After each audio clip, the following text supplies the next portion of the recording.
The Committee on Homeland Security will come to order. Without objection, the chair may declare the committee in recess at any point. The purpose of this hearing is to receive testimony on the Biden-Harris border policies and how they have undermined the safety and security of America. I now recognize myself for an opening statement.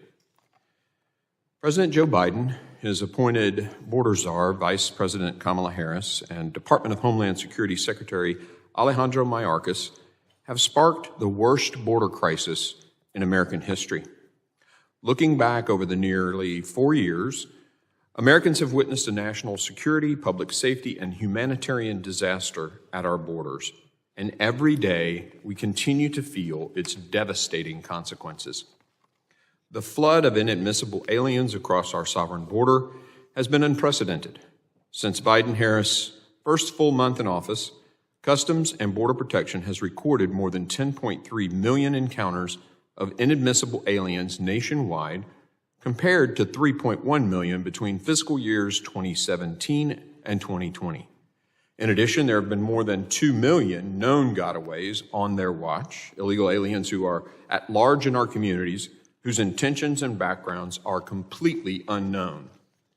Encounters at our ports of entry have exploded from roughly 1 million between fiscal 2017 and 2020 to more than 3 million since the start of fiscal year 2021. That's largely because the Biden-Harris administration has devised a host of unlawful mass parole programs that encourage otherwise inadmissible aliens to cross at our land, sea, and airports instead of between them. This solves the terrible optics problem of overcrowded Border Patrol facilities and overwhelmed agents, but the end result is the same: tens of thousands of inadmissible aliens released into the interior of the country every month against the laws passed by this institution. It's just a shell game, a sleight of hand to skew the numbers. It's like when a parent tells their children to clean their room, only to find the mess simply moved from the floor to the closet. Things might look cleaner, but the underlying problem has not been addressed. So it is with the Biden-Harris administration's border policies. Other numbers further highlight this crisis. Tragically, roughly 200,000 Americans have died from fentanyl that has been smuggled across the southwest border by criminal cartels. Border Patrol arrests of illegal aliens with criminal backgrounds have more than doubled on the Biden-Harris watch, from around 22,000 to more than 53,000. Apprehensions of Chinese nationals crossing the southwest border illegally exceed 36,000 just this fiscal year, more than FY07 through 20 combined. These are major national security and public safety concerns. This unprecedented surge across our borders was made possible by the Biden-Harris administration. In 2019 and 2020, Biden and Harris both declared they supported decriminalizing border crossings. Biden said that suspected criminal illegal aliens arrested by local law enforcement should not be handed over to ICE, contrary to the law. Harris called building more border wall systems, quote, a stupid use of money, end quote. Biden encouraged illegal aliens to surge to our border, his word, to flood our asylum system with illegitimate claims. Their open borders and anti-enforcement rhetoric soon became a reality. Upon assuming office, Biden-Harris worked immediately to end effective border security policies and to dismantle decades of bipartisan immigration enforcement. For example, Biden and Harris have gutted detention.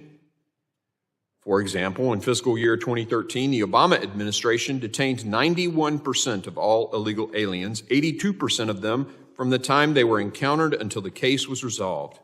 In Biden and Harris's first year in office, that 82% dropped to just 10%. Removals have also plummeted from more than 267,000 in fiscal year 2019 to around half that number last year and as low as 59,000 in fiscal year 21. Even worse, removal of criminal aliens plummeted from around 173,000 in fiscal year 2019 to just 70,000 last fiscal year. And just yesterday, prominent border correspondent Ali Bradley reported exclusive ICE figures showing that since Biden-Harris administration ended Title 42 in May 23, the administration has only removed around 23% of all inadmissible aliens encountered. Despite the limitations put on them by the leaders, the men and women of CBP and ICE have continued to perform their jobs above and beyond the call of duty, and I commend them for their unwavering service to the nation. Yet they know it's not supposed to be this way. Today, you will no doubt hear more blame shifting and excuses by my colleagues across the aisle, but all of it is meant to mislead.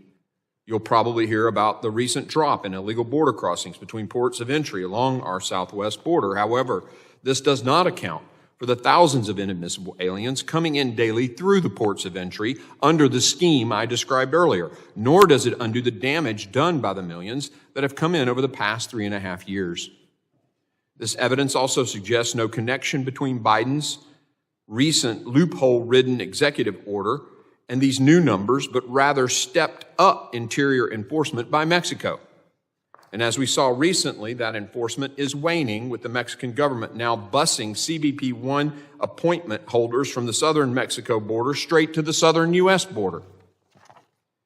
Coming almost 4 years into this self-inflicted crisis, the administration's action is much too little and far too late. For numerous families across the country, like those of Rachel Morin, Laken Riley, Joycelyn Nagunri, the damage will never be undone. You certainly won't hear how the Senate's border bill, which just a single Republican helped write, would have made the crisis worse. It would have only allowed tough restrictions once encounters passed several thousand per day, mandated mass releases through non-custodial detention, improperly expanded the use of parole, and more. It was a terrible bill, one that was roundly criticized by former heads of CBP and Border Patrol and ICE. Today's hearing is about getting the unvarnished truth from Americans who have been forced to live out the Biden-Harris open borders nightmare in their own lives. This administration has completely undermined border security through a host of policies and decisions that have overwhelmed and sidelined the Border Patrol. Biden and Harris have gutted ICE's ability to conduct immigration enforcement in the interior, making it harder to detain and remove illegal aliens, including criminal illegal aliens. And innocent Americans are suffering as a result. The story you will hear from Patty Morin today is sadly just one of tens of thousands of stories of pain, suffering, and preventable tragedy. What you will hear from Jim Desmond is the account of a major American city that has been overwhelmed and overrun. It does not have to be like this. Later today, my committee will release a comprehensive report documenting in even more painful, objective detail how Biden, Harris, and their administration have thrown open our borders and the chaos that has resulted. I encourage all Americans to read it at homeland.house.gov.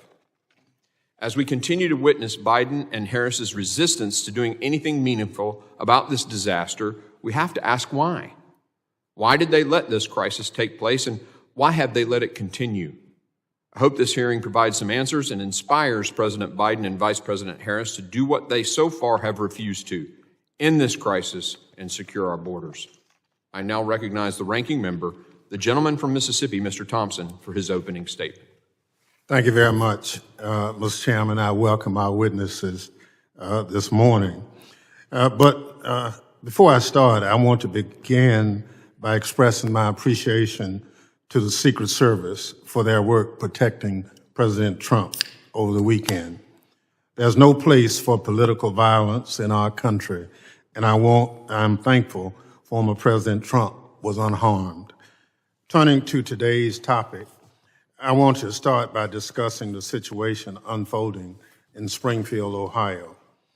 In recent days, the Springfield community has received at least 33 bomb threats against schools, hospitals, and city facilities because of false rumors about Haitian immigrants abducting and eating pets in their community.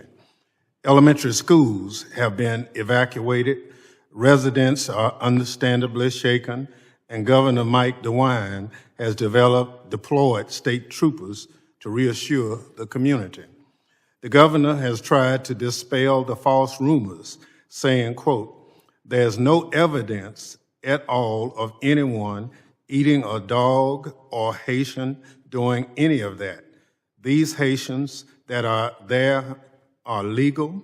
They work every day very, very hard," unquote. City officials have also repeatedly refuted the lies. Yet former President Trump and running mate J.D. Vance have pushed the false rumors, with the former president saying, quote, "They're eating the dogs, the people that came in, they're eating the cats," unquote.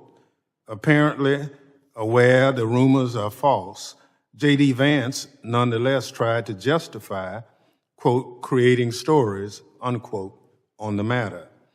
Anti-immigrant rhetoric and racist tropes should have no place in our public discourse.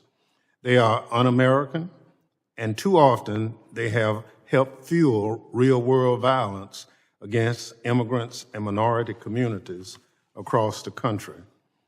We recently observed the 5th anniversary of the Walmart attack in El Paso, Texas. A self-described white nationalist targeted a Hispanic community along the border, shooting and killing 23 innocent people and injuring 22 more. Tragically, similar violent ideology led to deaths of 10 shoppers in a predominantly African-American community in Buffalo and 11 members of the Tree of Life Synagogue in Pittsburgh.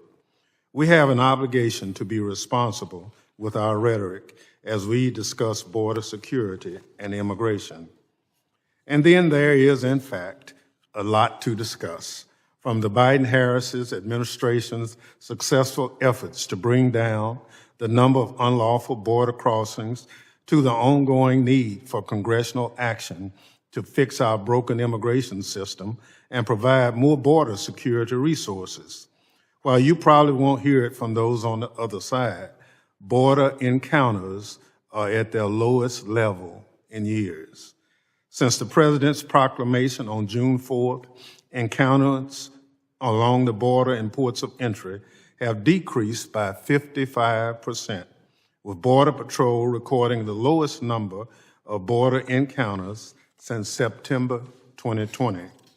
The Biden-Harris administration has also removed more than 92,000 individuals to more than 130 countries and conducted over 300 international repatriation flights. Total removals and returns over the last year exceed the total removals and returns for any year since 2010. The administration has also decreased the number of people released from detention pending their immigration removal proceedings by 70%.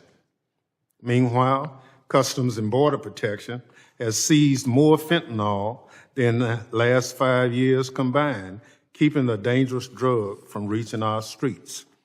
None of these administration actions are a substitute for congressional actions to fix our immigration system and provide resources to law enforcement on the border.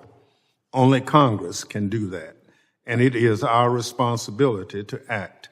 Unfortunately, my colleagues on the other side have refused to move legitimate border security legislation, all Congress. At the direction of former President Trump, Republicans blocked the Senate bipartisan border deal, and they are refusing to move necessary border security funding. Republicans don't want border security solutions. They want a political issue. Don't believe me? Well, they themselves have admitted putting partisanship over progress. As one GOP member of Congress said, he's not willing to, quote, "do too damn much right now to help a Democrat." Why would I? That's Washington at its worst. Former President Trump has now called for the largest deportation program in U.S. history, with so-called concepts of a plan to deport 11 million undocumented migrants, quote, following the Eisenhower model, unquote. The Eisenhower model, more commonly known by a name that includes an ethnic slur, which I won't repeat here, was a mass deportation begun in 1954 that rounded up more than 1 million immigrants as well as brown-skinned American citizens. The former president even suggested using the military to sweep people under his plan, which would cause chaos in border communities, destroy millions of American families, and leave critical sectors of our economy, like agriculture, without the workers they need.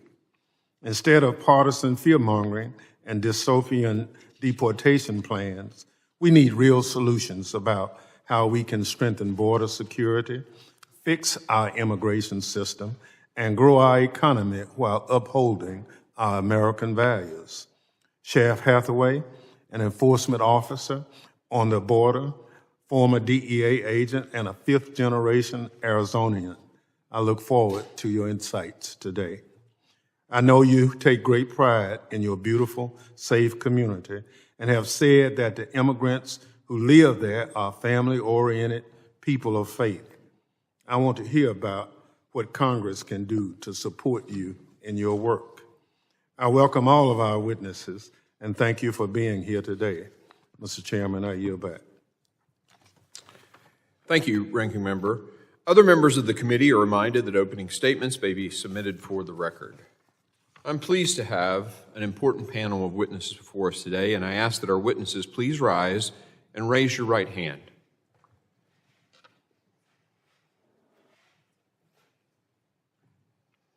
Do you solemnly swear that the testimony you will give before the Committee on Homeland Security of the United States House of Representatives will be the truth, the whole truth, and nothing but the truth, so help you God? Let the record reflect that the witnesses have answered in the affirmative. Thank you. Please be seated. I'd now like to formally introduce our great panel of witnesses. Aaron Heitke served as an agent with the United States Border Patrol for over 25 years before retiring in July of 2023. During his time with the Border Patrol, he was stationed in Arizona, Minnesota, Maine, Washington, D.C., Montana, North Dakota, and California. He held multiple positions to include Patrol Agent in Charge, Associate Chief and Deputy Chief Patrol Agent, before finishing his career as Chief Patrol Agent of Grand Forks Sector and San Diego Sector. Mr. Heitke earned a Bachelor of Science degree in Criminology from the University of Minnesota at Duluth and a Juris Doctorate degree from the University of North Dakota School of Law. Ms. Patty Morin was born in New York City and has 6 children. She was a stay-at-home mom for 25 years and homeschooled her children. She returned to the workforce after the oldest child graduated high school and entered the mortgage banking industry for 6 years. She then pivoted and spent 10 years in retail management until she retired. She is currently retired and works part-time as an office administrator for a church while living in Maryland. She is the mother of Rachel Morin, who was tragically murdered August 2023. Mr. Jim Desmond is a San Diego County Supervisor, a U.S. Navy veteran, and a retired 33-year Delta Airlines pilot and captain. The San Diego County Board of Supervisors oversees a region that spans over 4,200 square miles, and it includes 70 miles of Pacific coastline and shares a 60-mile international border with Mexico. With a population exceeding 3 million, San Diego County is the 5th most populous in the United States, presenting diverse challenges and opportunities. As supervisor, Jim plays a crucial role in shaping policies impacting the county's urban and rural communities. Prior to serving as county supervisor, Mr. Desmond served for 12 years as the mayor of San Marcos, California, in San Diego County. He has served on many local communities and commissions in his roles as county supervisor and mayor. Sheriff David Hathaway is the sheriff of Santa Cruz County, Arizona. After graduating from the University of Arizona, he started his law enforcement career as a deputy sheriff with the Santa Cruz County Sheriff's Office. He then embarked on a federal law enforcement career and worked in multiple DEA offices in the United States and in foreign countries, where he occupied various supervisory positions. His last assignment before retiring was as the head of the DEA office in Nogales. I thank all our witnesses for being here today, and I now recognize Mr. Heitke for 5 minutes to summarize his opening statement. Mr. Chairman, distinguished members, thank you for this opportunity. The only true consequence we have to slow down and discourage people from coming into the United States illegally is sending them back to their country of origin. Throughout the first 3+ years of this administration, I saw a steady decrease in the countries we could send people back to. For the first time in my 25 years, and under 5 different administrations, whether through neglect or on purpose, I saw a large-scale lapse in our ability to return people to their country of origin. The inability to send people home meant that most people being arrested for illegal entry would either have to be detained or released. The current administration, however, from day one, made a point of decreasing the amount of detention space available nationwide. Immigration and Customs Enforcement's funding for detention has steadily been cut and private detention eliminated. The fact that so many illegal aliens are being released into the United States spread worldwide very quickly. As this happened, the numbers the Border Patrol encountered illegally crossing the border increased exponentially. The impact to me and my agents were significant. Sectors were ordered to take in and process all the illegal aliens encountered on the border. The Border Patrol saw groups of hundreds and thousands coming into the United States and turning themselves in. These numbers pulled 80, 90, sometimes 100% of the agents on duty away from the border. Border Patrol zones across Texas, Arizona, and California had no agent presence for weeks and months at a time. Those who did not want to be caught could simply walk in. We have no idea who and what entered our country over this time. Throughout 2022 and 23, I sent agents to Texas and Arizona to count gotaways. Those sectors could not even put enough agents in the field to see what they'd missed. Simultaneously, in San Diego, we had an exponential increase in significant interest aliens. These are aliens with significant ties to terrorism. Prior to this administration, the San Diego sector averaged 10 to 15 SIA arrests per year. Once word was out the border was far easier to cross, San Diego went to over 100 SIAs in 2022, well over that in 2023, and even more than that registered this year. These are only the ones we caught. At the time, I was told I could not release any information on this increase in SIAs or mention any of the arrests. The administration was trying to convince the public there was no threat at the border. Fentanyl is another issue. The San Diego area sees between 80 and 90% of the methamphetamine and fentanyl seizures annually for our entire country. With little enforcement at the border, these drugs were coming through en masse. During my last year in San Diego, the price for a single pill of fentanyl, for example, went from $10 to 25 cents. To make matters worse, during 2022 and 23, I had to shut down San Diego traffic checkpoints, which are critical for drug interdiction, because the resources had been diverted to the process and release mission. The large numbers also had and still have a negative impact on the San Diego community. I had to release illegal aliens by the hundreds each day into communities who could not support them. To quiet the problem, 2 flights a week were provided from San Diego to Texas. These flights simply brought aliens that would have been released in San Diego over to Texas. Each flight cost approximately $150,000. This was the administration's way to try and quiet the border-wide crisis. Once these flights were stopped and the releases continued, California saw the true economic impact. I received calls from the governor's office, local mayors, and hospital administrators asking me if we could keep injured aliens in custody so the federal government would pay the medical bills. Through pressure from the administration, my headquarters became more interested in the fiction that being portrayed in the media and not at all concerned with reality. Each time we asked for help in dealing with a new issue, it fell on deaf ears. At times in San Diego, we had 2,000 or more aliens sitting in between the fences asking to turn themselves in. I was told to move them out of sight of the media. Meanwhile, Border Patrol agents are continually forgotten and neglected by the media and this administration. These agents deal with death, women and children that have been raped, abused, trafficked, bought and sold, families that have spent months in terrible conditions, sickness, and despair. If you look at the dramatic rise in the number of suicides within the Border Patrol, it is directly correlated with the migrant surge. The agents have been pushed beyond their limit, and this has greatly impacted their physical and mental health. While current numbers of aliens crossing our border are lower in comparison in recent months, there's a reason for this. After nearly 4 years, this administration finally started to ask Mexico for help in slowing down the traffic through their country. This and other actions make a difference, but why has it taken so long? All of these tactics were being used before this administration took office, but this administration stopped or greatly limited them. I'm also concerned this will not be maintained. The problems we are facing at the border have solutions. These solutions can be quite simple and cost far less than the mess currently occupying so much time and money. The return to a policy of enforcing the law and returning illegal aliens to their home countries is required. Thank you. Thank you, Mr. Heitke. I now recognize Ms. Morin for 5 minutes to summarize her opening statement. Thank you, Chairman, ranking members, and Congressmen. I appreciate this opportunity to tell Rachel's story. It started August 6th, 2023. I was in Kentucky. We had a grandbaby that had just passed away from sudden infant death. We got the phone call, and the phone call went something like this. Hello, Mom. There's somebody here that'd like to speak to you. Okay. Hello? Hello, Mrs. Morin? This is Detective so-and-so. There's no easy way to tell you this. We found your daughter's body. I had just learned a few hours earlier that she was missing. We didn't know she was missing. She went on a trail in our town that's very public, very small, and we've walked it for over 25 years. She grew up walking this trail.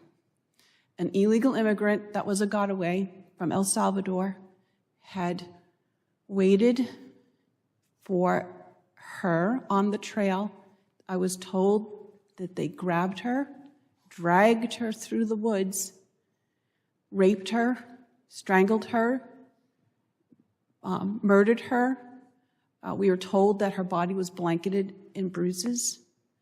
And I can tell you from looking at her when I went to the funeral home that it was probably the most graphic thing that I've ever seen. These murders are very horrendous. He then stuffed her into a drain pipe. So when the detective called and he said, Mrs. Morin, we found your daughter's body, you know that she's dead. It was such a complete shock to our whole family. It took 10 months for them to find this a suspected illegal immigrant. They used DNA because this man had attacked a 9-year-old and her mother in Los Angeles. If they had done the border protocols that were in place but was set aside of just a simple DNA swab, they would have known that he had a Interpol warrant for a murder in his home country, and that's why he was fleeing to the United States. They say that the borders are safe. We live 1,800 miles away from the southern border. They're not safe.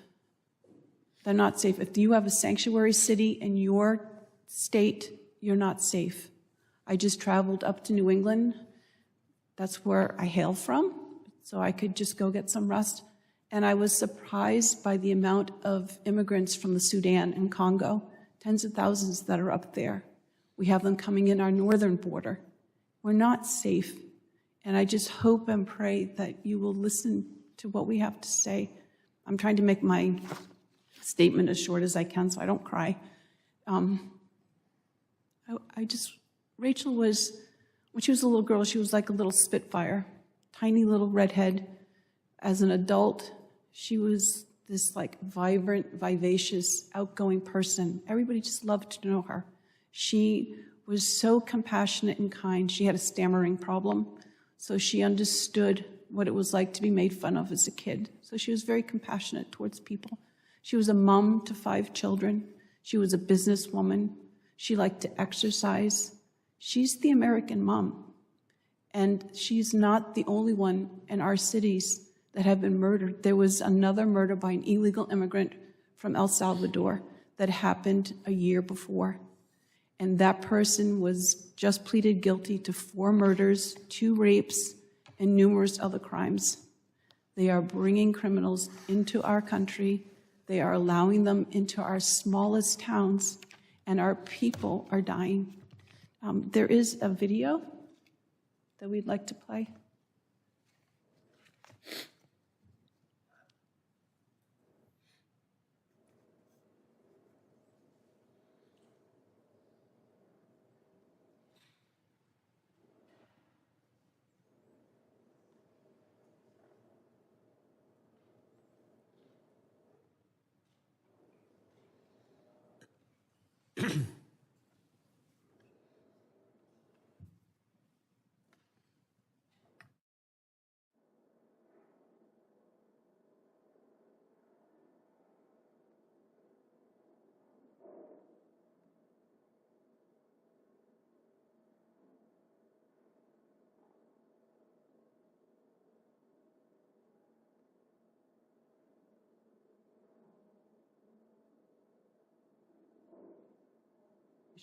I'll just finish my statement. Apparently it's not working.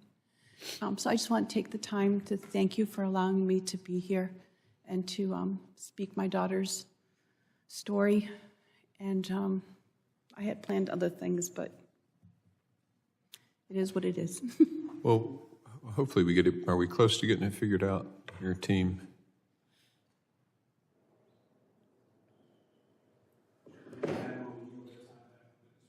We'll definitely do that. Okay, thank you very much. Yeah, we'll get it played here. Hopefully they'll figure that out. Okay, thank you very much. Yep. Thank you, Ms. Morin. I now recognize Mr. Desmond for 5 minutes to summarize his opening statement. Well, thank you, Mr. Chairman, for the opportunity to speak today. From September of 2023 to June of 2024, over 155,000 adult, prominently males, were between the ages of 18 to 35 who crossed our border illegally, were bused and dropped onto the streets of San Diego County.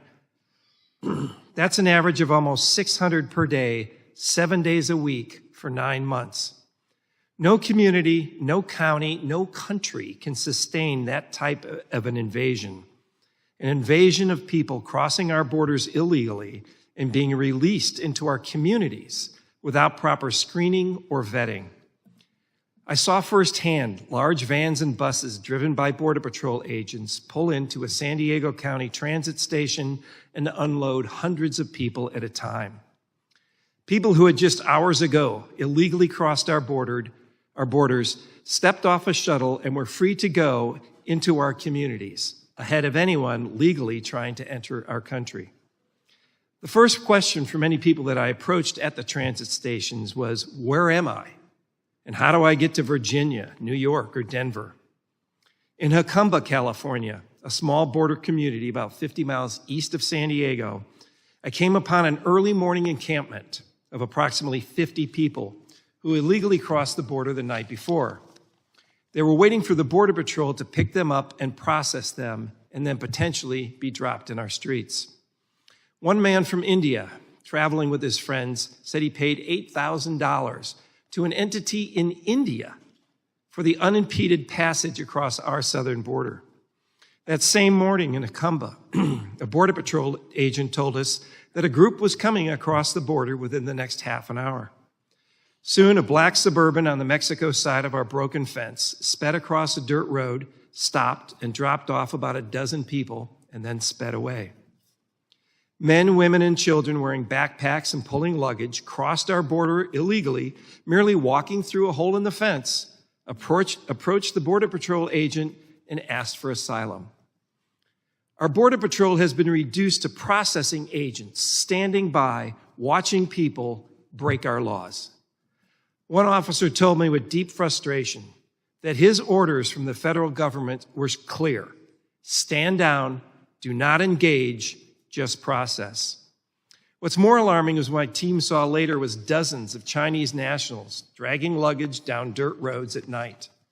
And this is not an isolated incident. This is a daily reality in San Diego County. Border Patrol has become their Uber driver from the border into the city of San Diego, and San Diego County has become their nationwide travel agents at the taxpayers' expense. San Diego County itself, we spent $6 million to set up a migrant receiving center to assist those dropped here, to move them more quickly to other parts of the country. These were local dollars that could have been spent on roads, infrastructure, and parks. Migrants slept in San Diego Airport. They stay in our homeless shelters, and our hospital and healthcare systems are strained. But what concerns me even more is our safety as a community and a country. Border Patrol agents do not have the time or resources or the ability to properly vet millions coming across our borders. I have witnessed and have brought samples of torn and shredded legal ID cards and passports that Mexico requires and we do not. These remnants and ID cards are left on the ground within the first few steps into the U.S.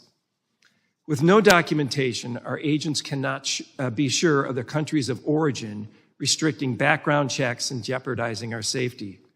What really keeps me up at night are the gotaways, the one who illegally cross our borders, who don't ask for asylum, They bypass our Border Patrol. They come onto our shores, smuggling children and drugs by jet skis and boats. Boats are literally driven onto our beaches, abandoned, and the occupants run into our communities unimpeded because we are a sanctuary state. We have no idea who they are, where they're going, what their intentions are. They come and poof, disappear, making our county and our country unsafe. I want to close with a warning for those here today. Most of the people crossing the border illegally do not stay in San Diego County. We're the doormat. They disperse across the country. They are headed to states and cities across the United States with potentially very dangerous nationwide implications. The Biden-Harris administration created this mess, and they refuse to acknowledge it. The administration is not properly vetting the millions of people let into our communities, and they are making our border counties and our nation unsafe. Thank you. Thank you, Mr. Desmond. I now recognize Sheriff Hathaway for 5 minutes to summarize his opening statement. Thank you, Chairman Green and Ranking Member Thompson, for inviting me to testify to your committee. I am the sheriff of a county in Arizona, a border county. My county has the largest ports of entry with Mexico. Of all the border counties in Arizona, a large commercial port of entry, 2 large pedestrian ports of entry, a passenger vehicle port of entry, a railroad port of entry. So we have the largest volume of movement of any border county in Arizona. And our community is very safe. Crime rates are low. Crime rates are lower than the average for the state of Arizona, lower than Tucson, lower than Phoenix. But I do have concern over the growing police state and surveillance state in the U.S. Border Patrol has what is called extended border search authority. We call this the Constitution-free zone. Any area within 100 miles of the international border, Border Patrol does not need to have probable cause to search, to detain you, to interrogate you. And this includes 2/3 of the population of the U.S., cities like San Francisco, Los Angeles, New York, Seattle, Washington, D.C., Miami, Houston. But our border community is safe, but there are things that Congress can do, and you need to act.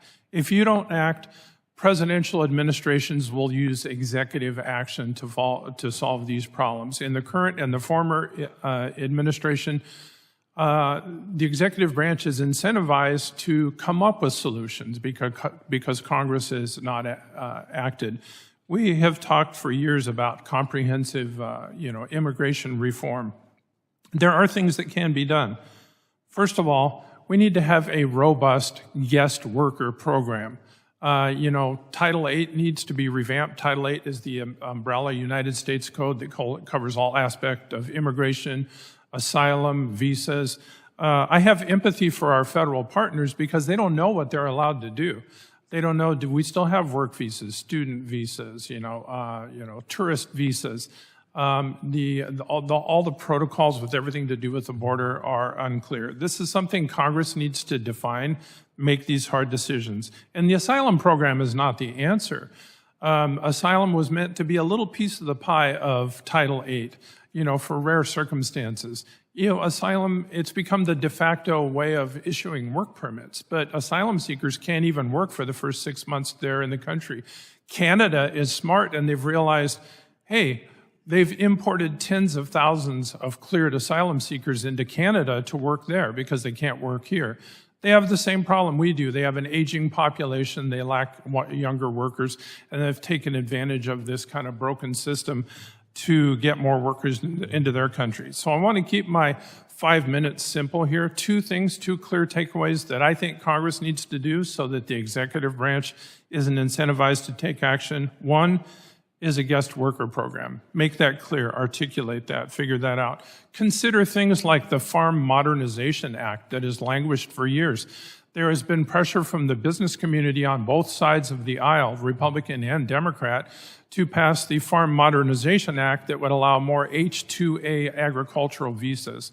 My family is a ranching family. We've been in the border of Arizona for 5 generations. It was a lot easier for my grandfather to hire somebody from Mexico if American workers weren't available. But now it's unclear what the protocols are for getting work permits.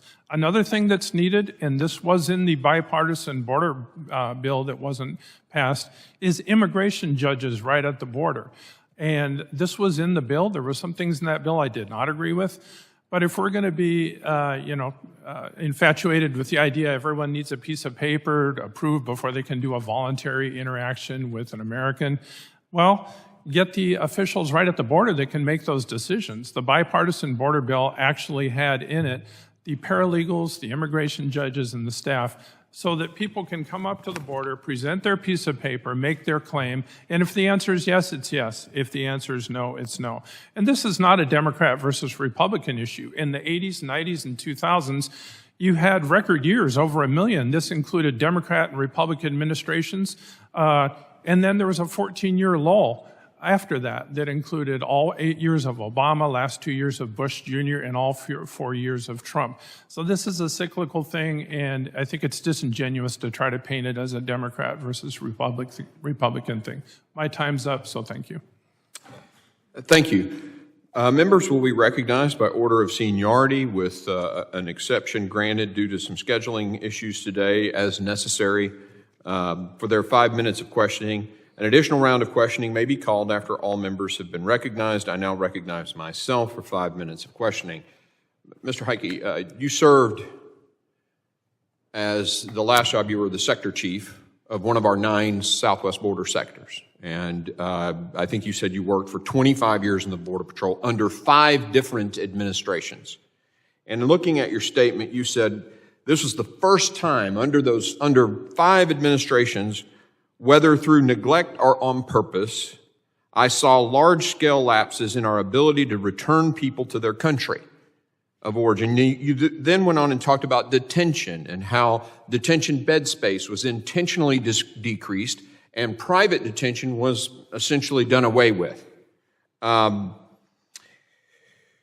You said that word got out and then the masses came, essentially. I'm paraphrasing you. But I want to go back to your comment about whether it was neglectful or purposeful, because if you intentionally stop returning people, that's not something you just, neglect. And you intentionally decrease detention, those things that actually decrease the incentive for people to come here. That sounds purposeful to me. So would you answer? I mean, do you think it's neglect, or do you think this was purposeful, designed to be this way? I believe that the actions were purposeful, yes, sir. Many people don't understand that we can't simply fill a plane full of nationals from a certain country and fly them home. It takes agreements with that country. It takes diplomacy with the State Department to make those arrangements. And they're long-term arrangements. It takes diplomacy over months and years. But purposeful. But purposeful. Purposeful, okay. So you mentioned, too, that there were massive periods of time when the border was just left completely open because the agents had to be pulled and you were directed to do this. And how long were those agents just completely off the border and miles of the border wide open? There were weeks and even months at a time between Texas and parts of Arizona and California. And I assume that's, we want to look at these 8 ISIS folks that were caught in New York. I guess some of them actually crossed at a crossing. They filled up the CBP-1 app, 3 of them, and came into the country and were going to blow up an LGBTQ place in Philadelphia. But, I mean, those people that crossed during that time, any guarantees that they're not out there to do harm to the country? No, sir, no guarantees. Yeah, you agree with the FBI director then. You mentioned twice in your testimony, too, I find it fascinating that because it was overwhelming San Diego, the administration actually created, for the cost of $150,000, plane flights to Texas of all these people as a way to keep it quiet. And then you mentioned, too, there was one point where you had like 2,000 aliens and the administration directed you to move them out of sight of the media. Can you kind of clarify that a little bit? Yes, sir. Groups were coming in to turn themselves over faster than we could keep up. We only had so much space. We keep people within our stations. There's no other place to put them in while they're being processed. And they were building up. The media was showing them sitting in between the fences, and it looked bad, and they wanted them moved. I had no place to put them, and so they simply told me. Why would they want to hide that? Why wouldn't they want the world to know what's going on? Why would they want to hide that? Why would they want to spend $150,000 to fly them to Texas to keep people from seeing the mass waves? Why? It looks bad. When I asked about the flights to Texas, I was very specifically told there's a problem in Texas, there isn't a problem in California. Wow. So purposeful policies wreaking havoc on the community, and we'll just hide it. Perfect. Thank you.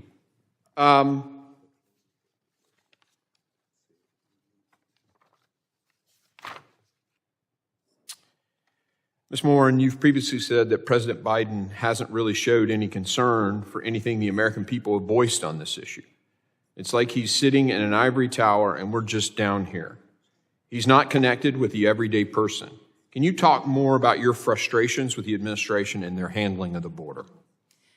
Yes. Since my daughter's death, but also since we learned that it was an illegal immigrant that they've accused of murdering her, the Biden-Harris administration has not reached out to our family to offer condolences. And I've noticed that when speaking about the border policy, they would rather look in the other direction, kind of like a little kid.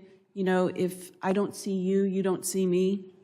And I think that they are trying to avoid admitting that there is an issue, even though tens of thousands of people a day, women and children, are being attacked. Not all of them are in the news because some of them are not being murdered, they're just being attacked. I have people come up to me all the time because they know I'm Rachel's mom, and they'll say, you know, a guy came up from behind me, grabbed me around the neck, and tried to pull me down to the ground. But I got away, and I went to the police, and I told the police, and when they arrested the person, they found out that he had already attacked several other women. So it's happening on a daily basis. Not all of it is in the news. And so this issue is bigger than people think. And it's not just the southern border, because we're almost 2,000 miles from the southern border. It's every state, every county, every city. People are living in fear. And just because you ignore it and don't acknowledge it doesn't mean that it's not true.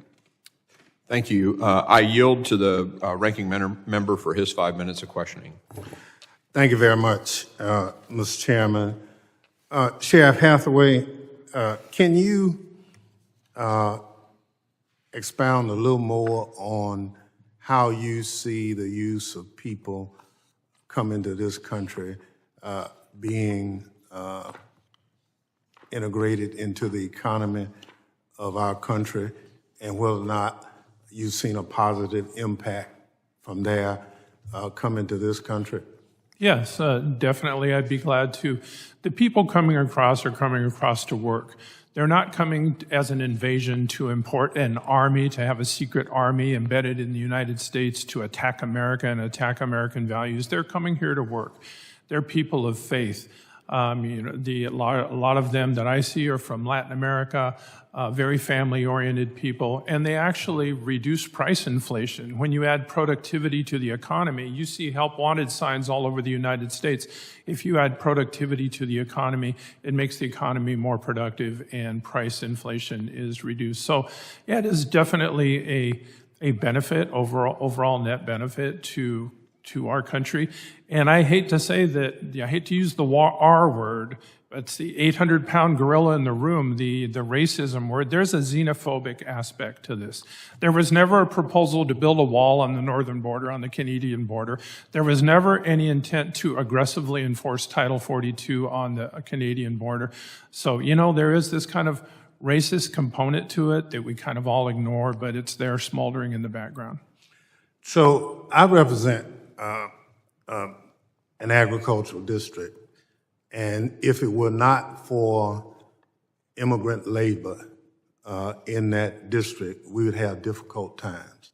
The majority of the farmers who utilize that labor, law-abiding citizens, but they will tell you that we can't gin the cotton, we can't harvest the potatoes, we can't plant the seedlings for trees. They're just tough labor.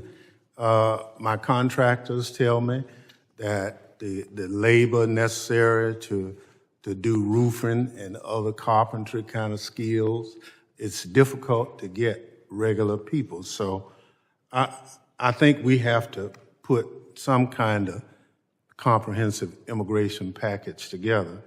In the interim, we have to protect our citizens, and I agree with that. The Senate took the leadership to try to fashion a bill that I referenced in my opening statement. We didn't even get a chance to consider it. That's so unfortunate. The legislative process says you agree, disagree, and somewhere in the middle is an agreement. We didn't get to that point. Just for the record, let me say that in the last appropriation bill, we had 22,000 Border Patrol agents in there. A majority of the Democrats on this committee voted to support that. However, my Republican colleagues didn't. So I just think that if we want to help, let's give the men and women who work the border every day the resources they need. We continue to do that. We continue to support it. All of us have been adversely impacted by the criminal element. I was a county supervisor before I came to Congress. I understand the burdens you have, but I also understand that federal, state, and locals working together can overcome it. Immigration is primarily a federal responsibility, and we have to do what we need to do to make that happen. Some of us vote to put the resources there at every opportunity, but the politics override reality, and that's the challenge that a lot of us have. So I look forward to legislation being put forward to this body that we can continue to address the fentanyl challenges that come. My sheriffs talk to me about it, but we have to put things in place to offset it. Mr. Heitke, the challenge for removal is we're a nation of laws. As you know, you worked in the department. You just can't stop people and send them back. You got to give them that. And we've sent back more people during this administration than in recent memory. So we're trying. But if there are some things we can do, I look forward to working with my Republican colleagues on trying to make it happen. I yield back. Gentleman yields. I now recognize Mr. D'Esposito, out of order by request due to his time constraints, for 5 minutes of questioning. Thank you, Mr. Chairman. And if I may, I think the video that Ms. Morin wanted to play is available. I'd like to yield her 30 seconds of my time.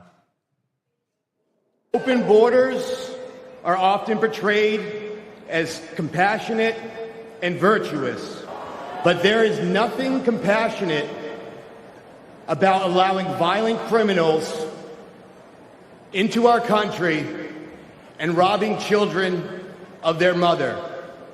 Joe Biden and his designated border czar, Kamala Harris, opened our borders to him and others like him, empowering them to victimize the innocent. Reset the clock to 5 minutes. That was really the committee's fault for not allowing her to play that. Mr. D'Esposito, I don't expect you to yield that. That was our failure. You're now recognized. Thank you, Mr. Chairman. Chief, I know that was mentioned in your opening statement about human tragedies that have been experienced by migrants on their journey to the border. And I'd like to specifically talk about those, especially the female migrants, the ones that have been taken over by gangs and others trying to get them across the southern border. You said that, quote, it's very common that female migrants are raped during the process. Most of them believe it's just part of the payment as they go up. It's unfortunately very regular within the population. Can you describe to the committee your interactions with migrants over the past 3.5 years and share with us some of the most shocking things that you've learned or are willing to share?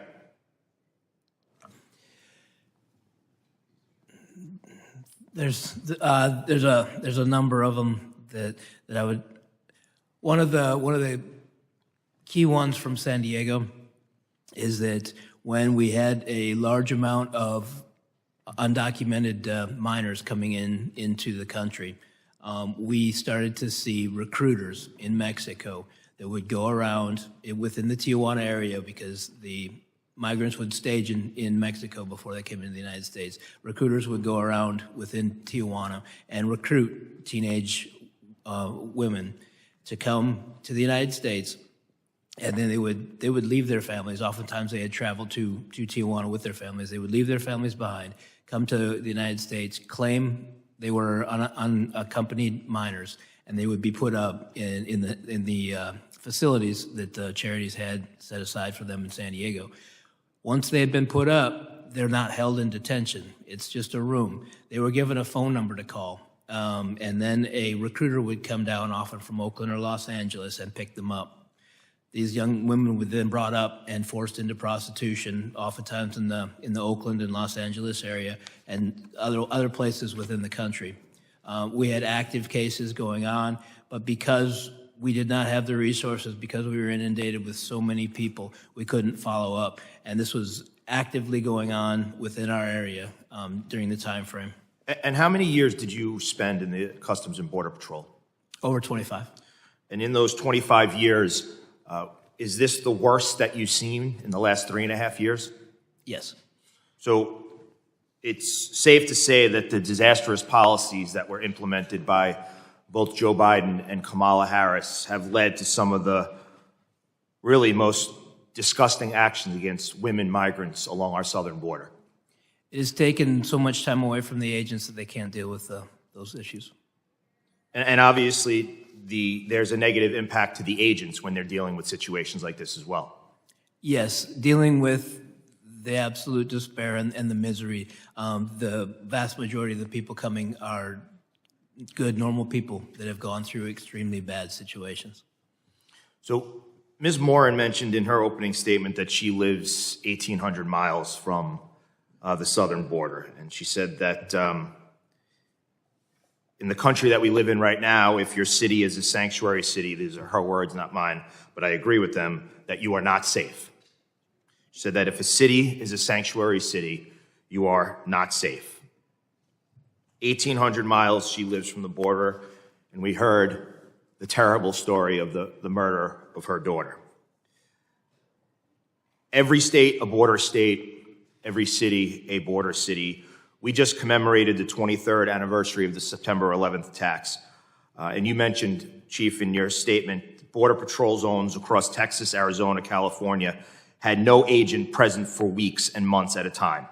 Those who did not want to be caught could simply walk in. We have no idea who and what entered our country over this time. Throughout 2022 and 2023, I sent agents to Texas and Arizona to count gotaways. Those sectors could not even put agents in the field to see what they missed. What information do we have on the millions of known gotaways that have entered this country? None. Zero information of millions of people, some of which have found to be on the terror watch list. We have zero information. Correct. Thank you, Chief, and thank you all for being here. Mr. Chairman, I yield back. The gentleman yields. I now recognize Mr. Correa, the gentleman from California, for his 5 minutes question. I want to thank our witnesses for being here today. And Mr. Chairman, I want to take a moment to also thank our Secret Service for protecting former President Trump. I serve on the Select Committee investigating the assassination attempt.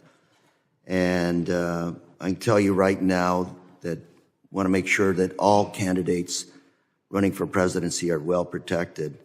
According to the FBI and DHS, the biggest issue right now is domestic terrorism in this country. I have a chart here that shows all of the domestic terrorism attacks in this country today. And for the record, Mr. Chairman, I also have a couple of articles. One, just think today from the LA Times saying second attempt on former President Trump sounds alarm abroad. People around the world are concerned that our American democracy is at a breaking point. Another one here from Politico this morning, Russian election interference targeting Harris campaign. So ordered. again, we thank the Secret Service, and I think our priorities has to be protecting our democracy here in this country. Ms. Morin, thank you for being here. I heard your testimony in Judiciary Committee, and I mentioned to you then, as I will repeat now, that in my district we had a young man, an American citizen, that we caught. His MO was raping undocumented women in the local apartment complex. He raped probably 20 women that reported being raped before he was caught. And, you know, I'm about to say something I've never said in public, but my spouse, my wife, used to be a marathoner. A good 5-6 years ago, she went out for a jog in the local riverbed. Was attacked by an SOB. I got a phone call about 9:15 in the morning by local police saying she had been attacked. I don't know how she did it, but she broke loose from his strangle on her neck before she passed out, just enough to scream for help.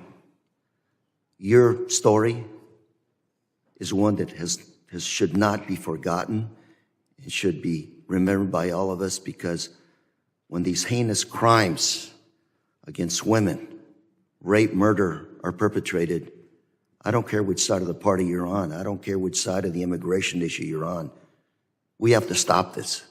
With or without documents, these individuals deserve a special place in hell. So thank you for being here, for sharing your story.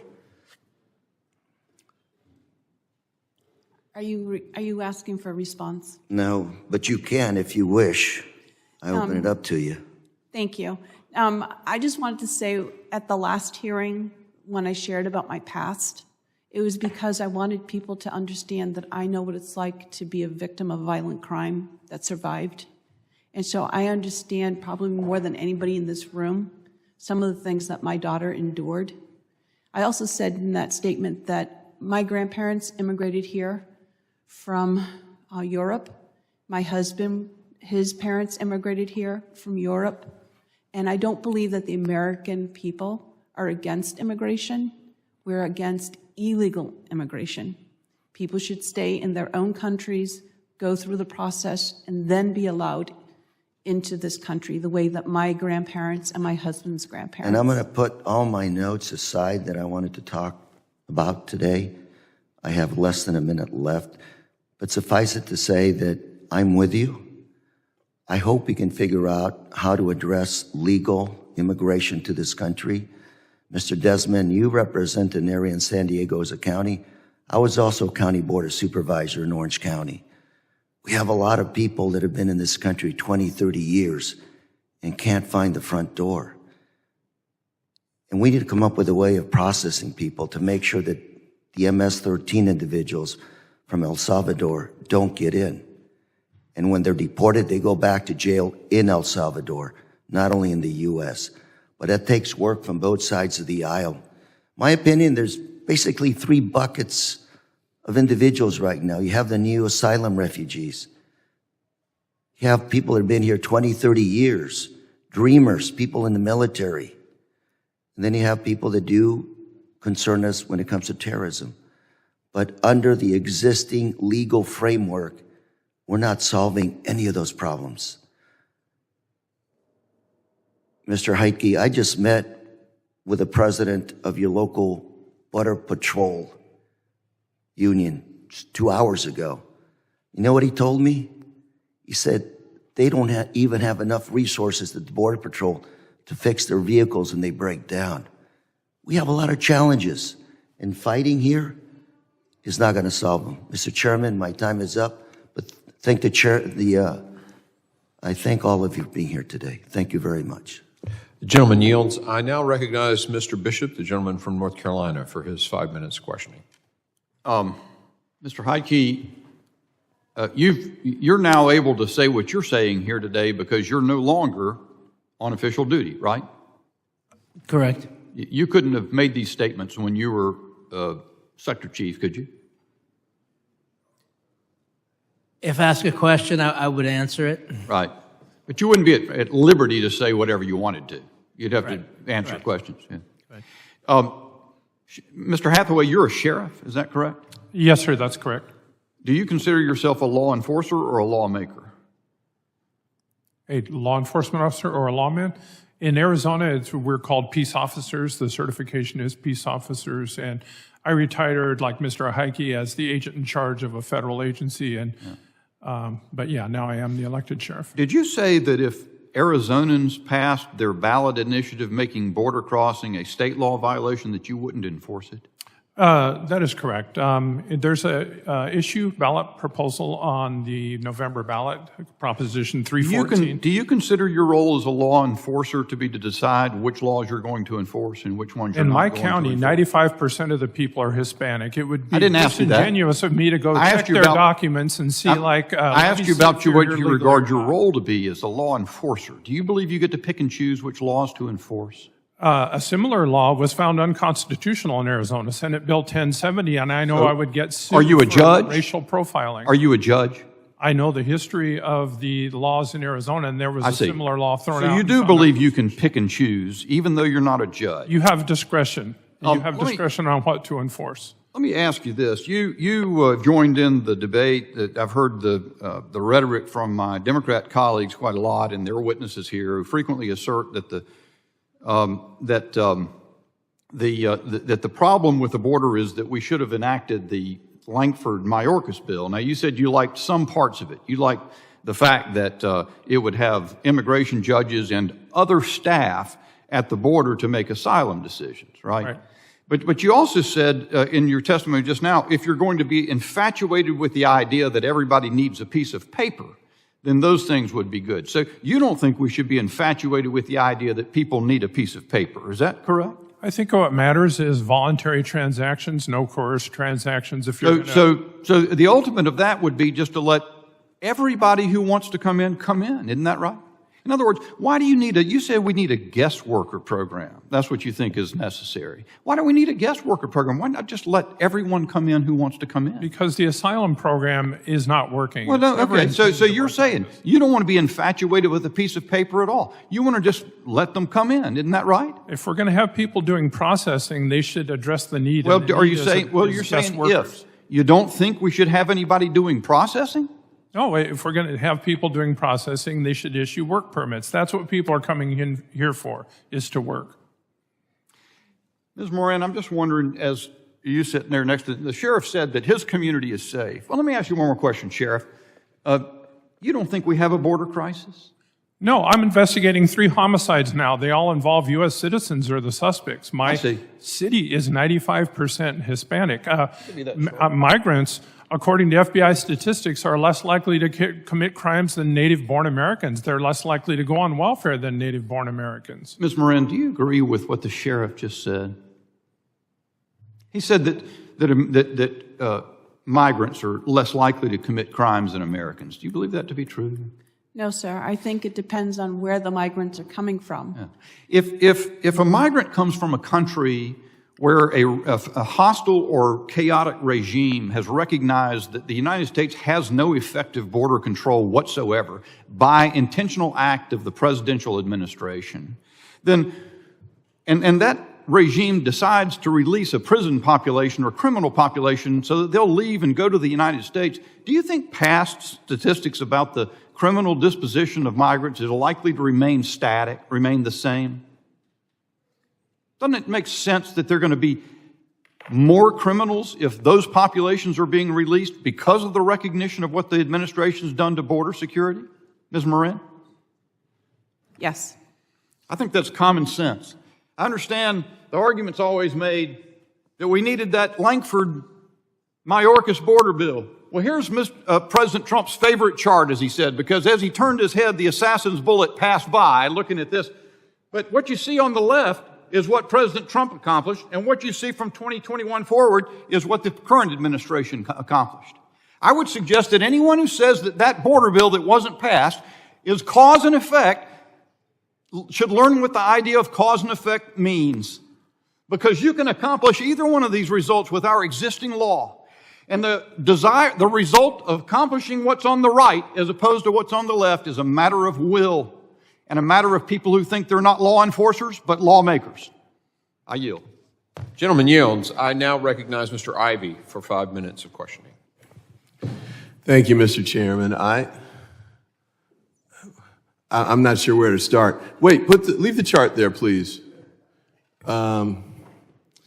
And I appreciate my friend Mr. Bishop from North Carolina. I appreciate the passion and the intellect he brings to these sorts of debates and discussions.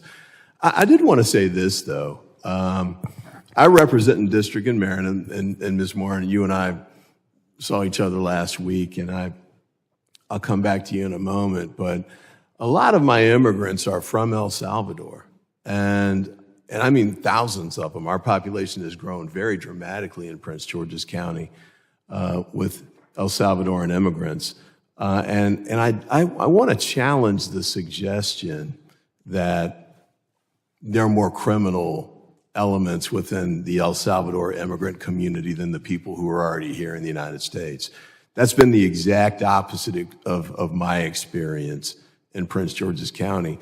And I was the state's attorney there for 8 years. I mean, I prosecuted these cases. And Ms. Morin, you may recall, I talked about a RICO case I did jointly with Rod Rosenstein, who was a Republican U.S. attorney. In fact, he ended up being Donald Trump's deputy, and then he was the acting attorney general in the Department of Justice.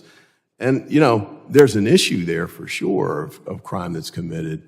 But I don't think it's fair to say that the people who are coming, by and large, are here to commit crimes. And I think I recall Chip Roy saying at one of the Judiciary Committee hearings that his sense of it was pretty much the same.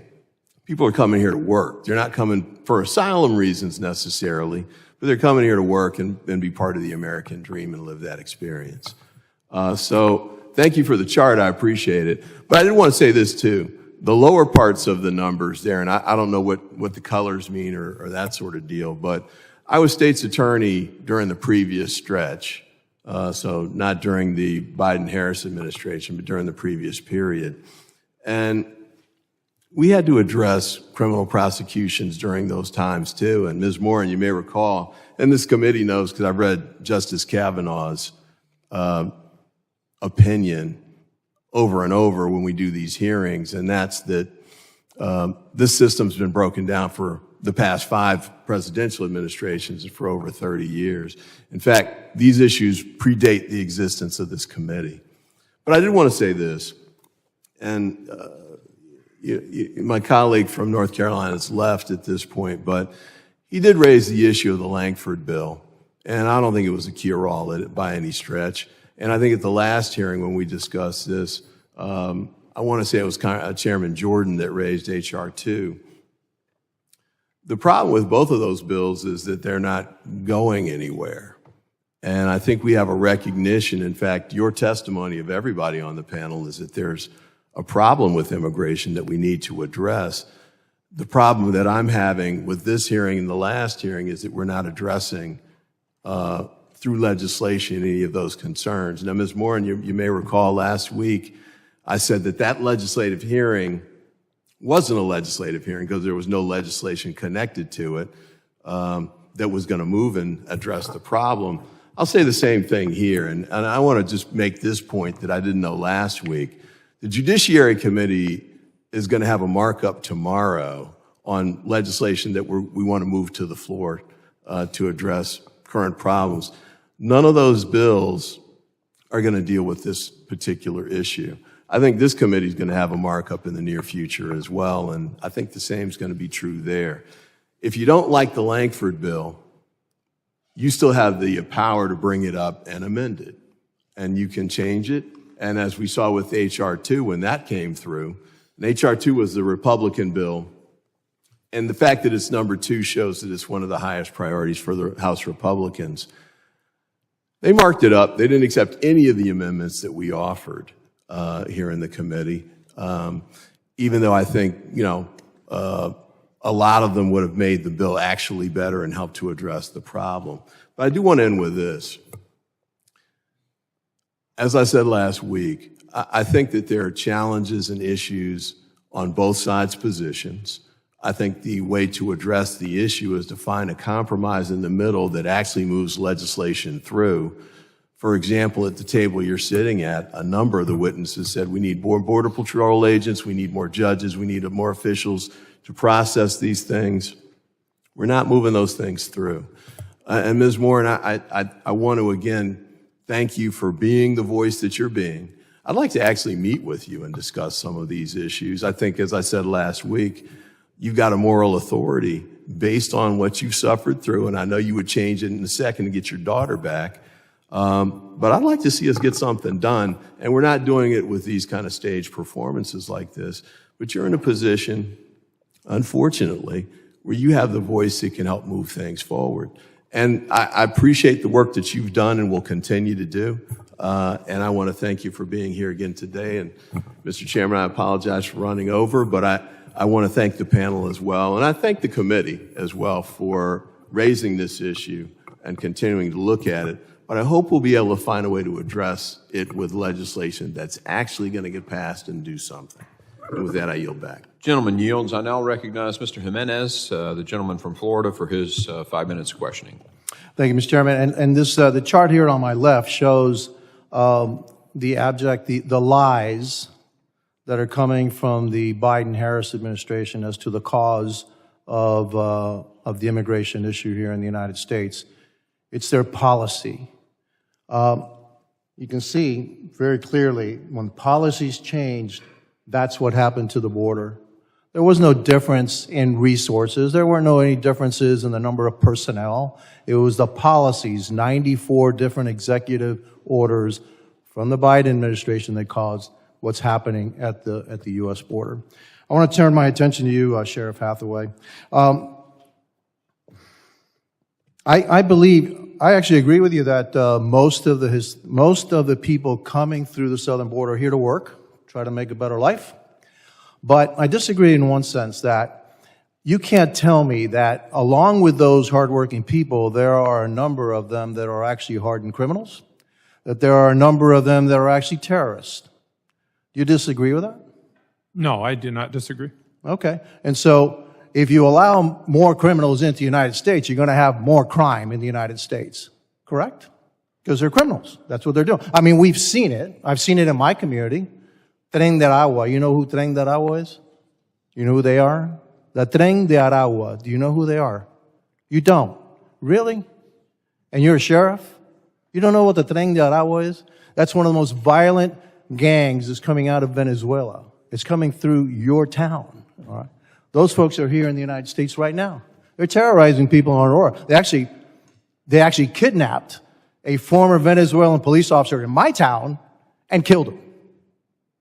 And so, yeah, we have a problem coming through the southern border. Now, I also, I also find it interesting that you run to the racist argument. I believe that immigration should be legal immigration. I disagree with illegal immigration. Do you think I'm a racist?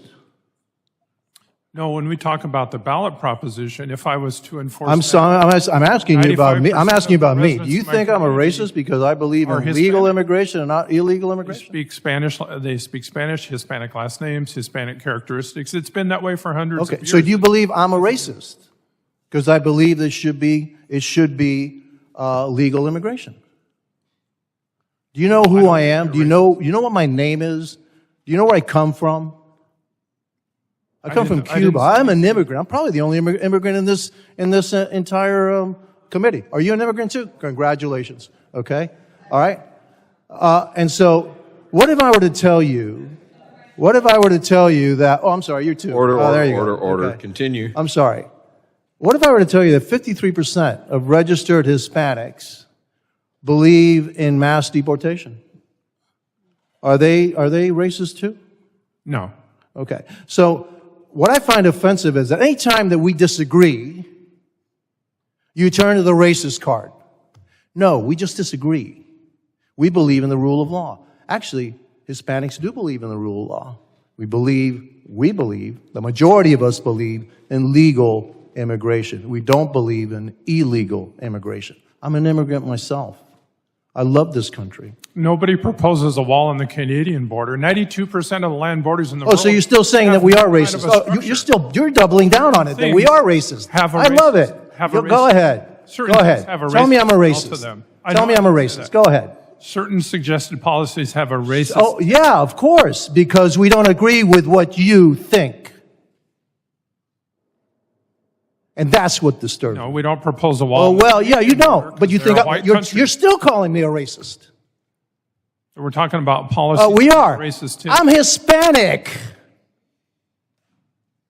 You're not. I didn't say anything You're to not. discourage you. You're not. So I take offense to that. And you know what? Is my time up? No, not yet. But you know what? I think I've had enough. Thank you. The gentleman yields. I now recognize another immigrant to this country who obtained a PhD and is a great American, but legally, right? Yes. Yeah. So, Mr. Thanadar, you're recognized for 5 minutes. Thank you, Chair, and thank you, Ranking Member. Sheriff Hathaway, in your testimony, you talked about your family's long history of ranching in Arizona and the importance of seasonal farm workers to sustaining America's farms and ranches. Yet, Trump's Project 2025 calls for limiting seasonal workers' visas and the number of legal immigrants eligible for work authorization. This is exactly the opposite direction we need to go at a time when grocery store bills are a struggle for many Americans. We need to support our farmers, ranchers to make sure they have the workforce they need to get their food into stores at a reasonable price. What do you want Congress to know about the workforce shortage that Arizona ranchers and farmers are facing? I have heard directly from the farmers and ranchers, and bear in mind, a lot of these are Republicans and Democrats that are frustrated that the Farm Modernization Act has not passed. It has sat there for years. It would allow more of the visas you're talking about, the H-2A agricultural visas, and it hurts productivity, it raises cost. And if the costs go up to the supplier, they go up to the retailer. The prices in the grocery stores are higher. So as I said in my opening remarks, it helps price inflation to have a guest worker program, to have seasonal workers be able to come into the U.S. and help the farms with productivity. You know, obviously it would be great if they could hire Americans, if they could find enough Americans to do the seasonal work. If that's not the case, we have a border with Mexico, and Mexico, for the most parts, is not eligible for the asylum program because it is designated by countries, and there's not considered to be political persecution in Mexico as there is in other countries like Venezuela, so they're not designated for the asylum program. And yet we share a land border with them. 80% of their external GDP involves trade with the U.S. It would just make sense to focus on a guest worker program to help reduce cost in the U.S., make the cost of living more affordable for all of us. Let me ask you, if we create proper legal pathways for immigration, what would that do to the issues currently we are facing at border security? Well, I think it would be less pressure on the asylum program. There would be parameters set by Congress. You would have less tendency for presidents, the executive branch, to try to dictate policy to the Congress. I think Congress should take control of this issue, decide whatever they decide. You're the lawmaking body, and don't just leave it to the executive branch to make ad hoc decisions on what should be done along the border. So I think this is in the hands of Congress. You should move with it. The time is right. We've been talking for years about comprehensive immigration reform. It's in the news. It's the #1 issue. When you poll Americans, what do they care about the most? The immigration issues. This is something that Congress needs to handle. You're the boss, you run the policy, and you should tell the president what to do in these areas. So the Congress has the ability to do the comprehensive immigration reform that's badly needed. And this is something that we need to act on a bipartisan way. That's correct. Yeah. Thank you, and I yield back. The gentleman yields. A young lady representative from Georgia, Ms. Green, the gentlelady, recognized for question. Thank you, Mr. Chairman. I really like this chart. As a matter of fact, it's become one of my favorite charts because not only does it speak to the truth of the serious daily and yearly border invasion into our country, this chart also saved President Trump's life when he was almost assassinated in a rally in Butler, Pennsylvania, when a would-be assassin fired at President Trump, bullets flying into the crowd, killing Corey Comprator, but also grazing President Trump's ear as he turned his head to look at this chart and inform the American people about the invasion our country has been under. But the American people are suffering it every single day. Sheriff Hathaway, I thoroughly read and listened to your statement. And you have such an important job as a sheriff in a county that borders the United States and Mexico.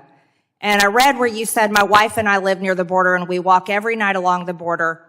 My county is the largest ports of entry with Mexico of all of Arizona border counties. It is peaceful and safe.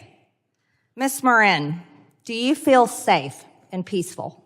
No. I actually have nightmares even still. I'm sorry, and I'm so sorry for your loss. Thank you. We mourn with you. I was appalled when I read that, especially given the fact with your port of entry that's in your county, by the way, Sheriff.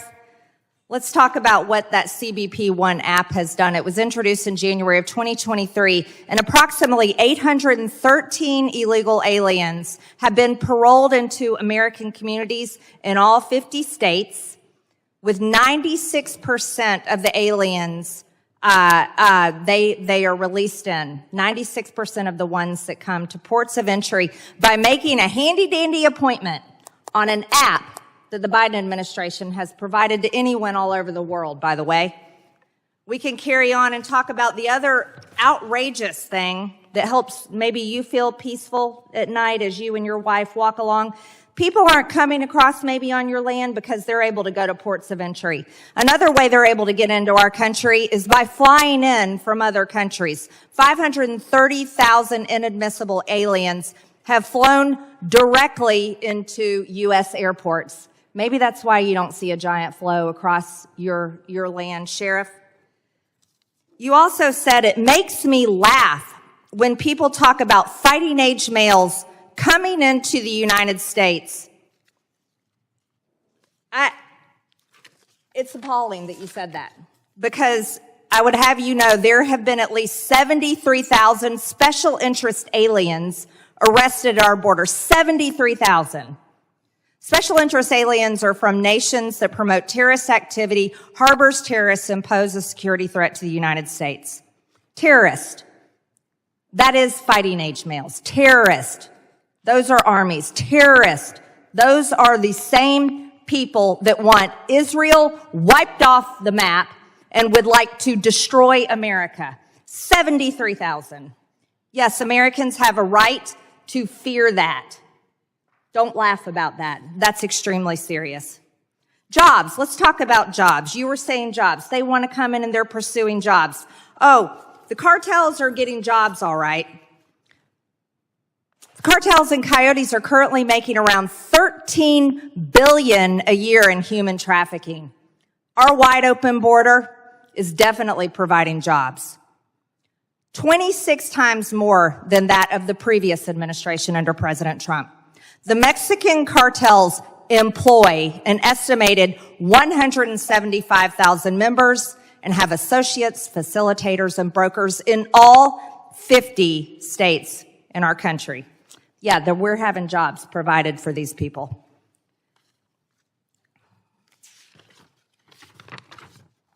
You said certain policies smack of racism. For example, walls. I'd have you know, Sheriff, there are 77 major border walls around the world. 45 countries are planning and building more. Walls are not racist. Walls keep people safe. And this country is not safe. People are being murdered every day. The woman you're sitting next to's daughter was raped and brutally murdered. That's not funny. Walls are not racist. Just within the past 2 weeks, there was an illegal alien driving his car over 100 miles per hour in my hometown, struck another car, critically injuring a baby, killing the baby's mother and the passenger in the car. That happens almost every day in our country because of illegal aliens coming in. It's not funny. It is not racist. And the American people have every right to be fed up, just like they are. Fed up and disgusted that our country is not keeping them safe. And guess what? They freaking pay for it. Their tax dollars pay for it. Thank you, Mr. Chairman. I yield. The gentlelady yields. Mr. Goldman, the gentleman from New York, is recognized for questioning for 5 minutes. Thank you, Mr. Chairman. I've got a lot to get through because we've got about 4 years to walk through. That chart, of course, mischaracterizes when Mr. Trump left office. But there's no question that the problems at our border have significantly increased over the last several years. We can debate the cause of that, and we have debated the cause of that. There's unquestionably a lot more climate migration. There's unquestionably a lot more authoritarianism in Central and South America that is leading to political persecution and to people wanting to flee. But there's a problem. And what happened is the administration began to address that problem as it was increasing. But Republican attorneys general all around the country filed lawsuit after lawsuit after lawsuit to stop administrative action. So in response to that, the Biden-Harris administration went to Congress to say, let's work on bipartisan legislation to try to solve our border crisis. And Senator Lankford, the second most conservative Republican in the Senate, negotiated for months with an independent and a Democrat and with the administration to come to some sort of bipartisan resolution, which they did miraculously because this has notoriously been a very difficult issue. Now, that deal was the most conservative border security immigration bill that's ever been agreed to by any Democratic administration. It had a number of different provisions, but I think most importantly would have dramatically streamlined the asylum process. And let me just say something about the asylum process, because there's a lot of talk about legal immigration and illegal immigration. Asylum is legal immigration. It is not illegal immigration. It is part of our laws that you may seek asylum under certain circumstances. The problem we have at the border and the problem we have with our asylum process is that only 20 to 25% of people who apply for asylum ultimately get asylum. But it takes 7 to 10 years for that process to play out. This border security bill would have dramatically shortened the asylum process such that it would be over in 6 months. And the incentive for someone who knows that they do not qualify for asylum to come across the border would be eliminated. And many of those 75 to 80% of people who are not eligible for asylum would not come here and would not be granted work permits. The other thing it does is it would increase visas, because we do have a work shortage. We have a job shortage for agriculture, for construction, for restaurant workers, hotel workers, home care, nurses, doctors, scientists. This is all what I hear in my district. We need to increase those quotas. That bill would have done it. We need, as Mr. Heitke said, to increase personnel at the border to deal with the problems so that we can address the women who are being raped, so we can address the cartels that are fueled by American-made guns. We need more personnel. We need more resources. This bill would have done it. But what happened? Donald Trump killed the deal. He's open about it. And you know why he killed the deal that would have dramatically solved our problems at the border? Because he cares more about his own election than he does about the problems facing the American people. And he wanted chaos at the border so that he could run on it. And when you watch him at the debate, he answers every single question. It doesn't matter what the topic is, by going back to immigration. That's what he wants to do. I want to put up, finally, this last quote here from James Lankford, who was the author of this bill and was understandably very frustrated that it did not pass. It is very, very clear that the Republicans do not want to solve the problem at the border. And so what has happened since Donald Trump killed this bill that would have dramatically addressed the solutions at the border? President Biden and Vice President Harris have had no choice but to implement executive actions to streamline this process so that people coming in have to come in through ports of entry. So that those 73,000 people who are stopped at the border, they're not getting in, they're stopped at the border, have to go through the points of entry so that we can vet them and check them for their criminal history. And that has reduced border crossings to a level not seen since 2019. More than 55%. But that's not the solution. The solution is legislation, and the Republicans will not meet in the middle. I yield back. The gentleman yields. My. So here we are, a hearing to reflect upon 3.5 years of incredible injury that's been brought upon our country because of southern border policies enacted by the Biden administration White House. We had this thing under control, man. 2017, 18, 19, we learned a lot of lessons, but I'm going to tell you, by the time we were deep into 2019, I was here, I was on this committee. Before COVID, don't talk about COVID in 2020, we'll set that year aside. In 2019, we had this thing under control, America. Sheriff,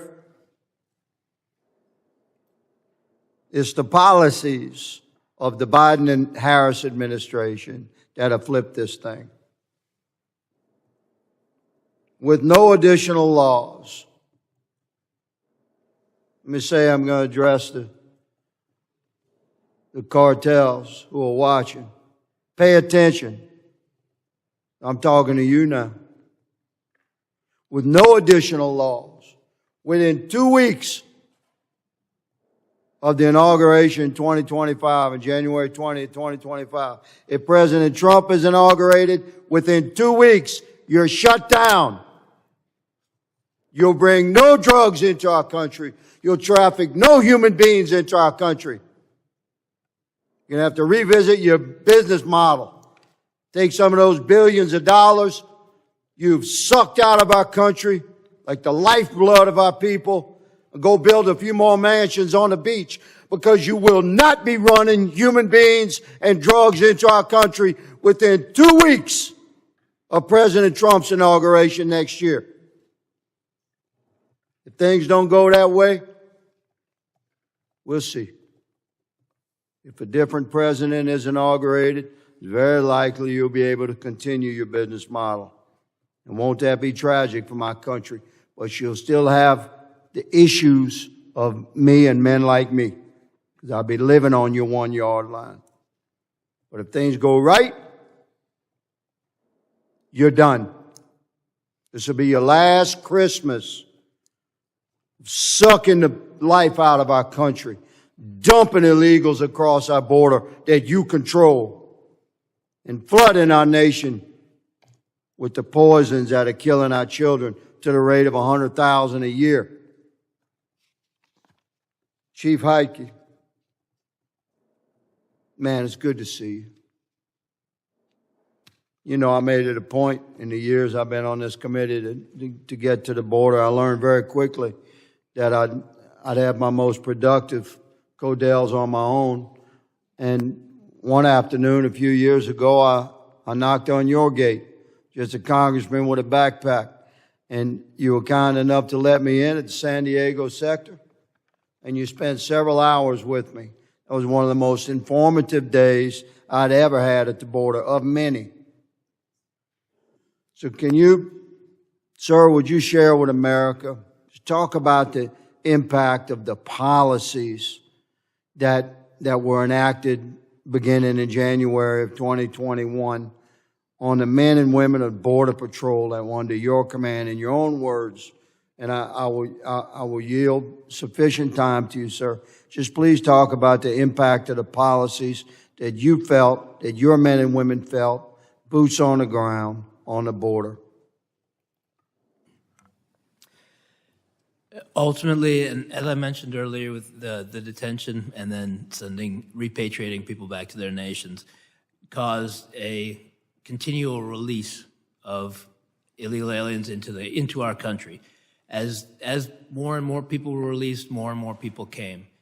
Basically turned the Border Patrol agents into transport and care and feeding. That's all the agents have had time to do. And they're well aware of what they miss. The zones that have been empty, the vast areas across the border that don't have a presence because they are sitting in detention processing, or they are taking care of feeding people in processing. That constant awareness of what they're not able to do. They're not able to complete their national security mission. That mission is why they signed on to the job. That mission is what they do, and they're not allowed to get out into the field and do that, and that is what is destroying the morale across the Border Patrol. Chief, thank you for being here today. I thank all the panelists. Ms. Morin, God bless you, ma'am. We're sorry for your pain. We feel it with you. Sheriff, thank you for your service. Gentlemen, my time has expired, but my love for my country has not. I recognize the gentleman from California, our colleague, Mr. Garcia, for 5 minutes for questioning. Thank you, Mr. Chairman. I want to thank all of our witnesses for being here. Appreciate your time. Mr. Chairman, I'm wondering if I'm able to see your chart for a minute. Do you mind if I borrow your chart for a quick second, Mr. Chairman? Do you mind if I borrow your chart for just a quick second? Oh, I apologize. I had not heard you, my colleague, but of course, yes, sir. Thank you. If I can just... I only used the chart because Mr. Goldman said he didn't like it, so... Thank you. Well, so I just want to clarify this chart. I know that this chart was also been discussed by a few of my colleagues and Ms. Green and the chairman and others, but I just think this chart is important for us to actually look at this and actually be accurate. Right now it says that Trump left office at this point in the chart. That's actually not when Donald Trump left office. Donald Trump actually left office right here on this chart. That's right. And so, when we're talking about charts, we should be very accurate when actual Donald Trump actually left office.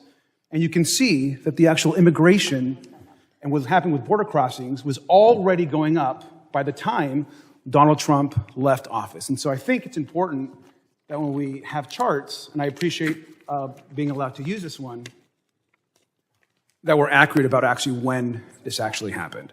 So facts are really important. But I want to also add one more thing as we're talking about facts and things that are being said that are truthful, is we're having a conversation about immigration and the border. I want to go back to what happened last week during the presidential debate between former President Trump and the vice president. When he was asked about his role, which was brought up today, about killing the bipartisan border deal in front of the Congress, instead of actually discussing that, of course, he went, the former president, on what I consider a kind of strange rant about Haitian immigrants in Springfield, Ohio. And I want to repeat what actually Donald Trump said. This is a quote. "They're eating the dogs, the people that came in. They're eating the cats." Continuing, "They're eating the pets of the people that live here. And this is what's happening in our country, and it's a shame." Now, I'm a cat owner and an immigrant. I take the safety and security of our pets very seriously. But this notion that Haitian immigrants are eating pets is not only xenophobic, in my opinion, but has caused real harm to the people of Springfield, Ohio. Now, the Republican governor of the state, the Republican mayor of Springfield have testified about it, and they agree that this story was not true.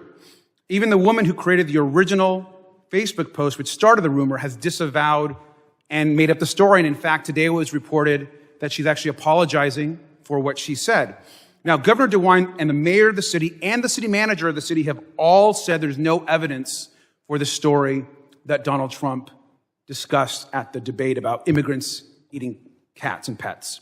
Now, a better use of our committee's time would be to investigate the right-wing extremism in bomb threats, which have closed middle and elementary schools in Springfield and targeted local officials.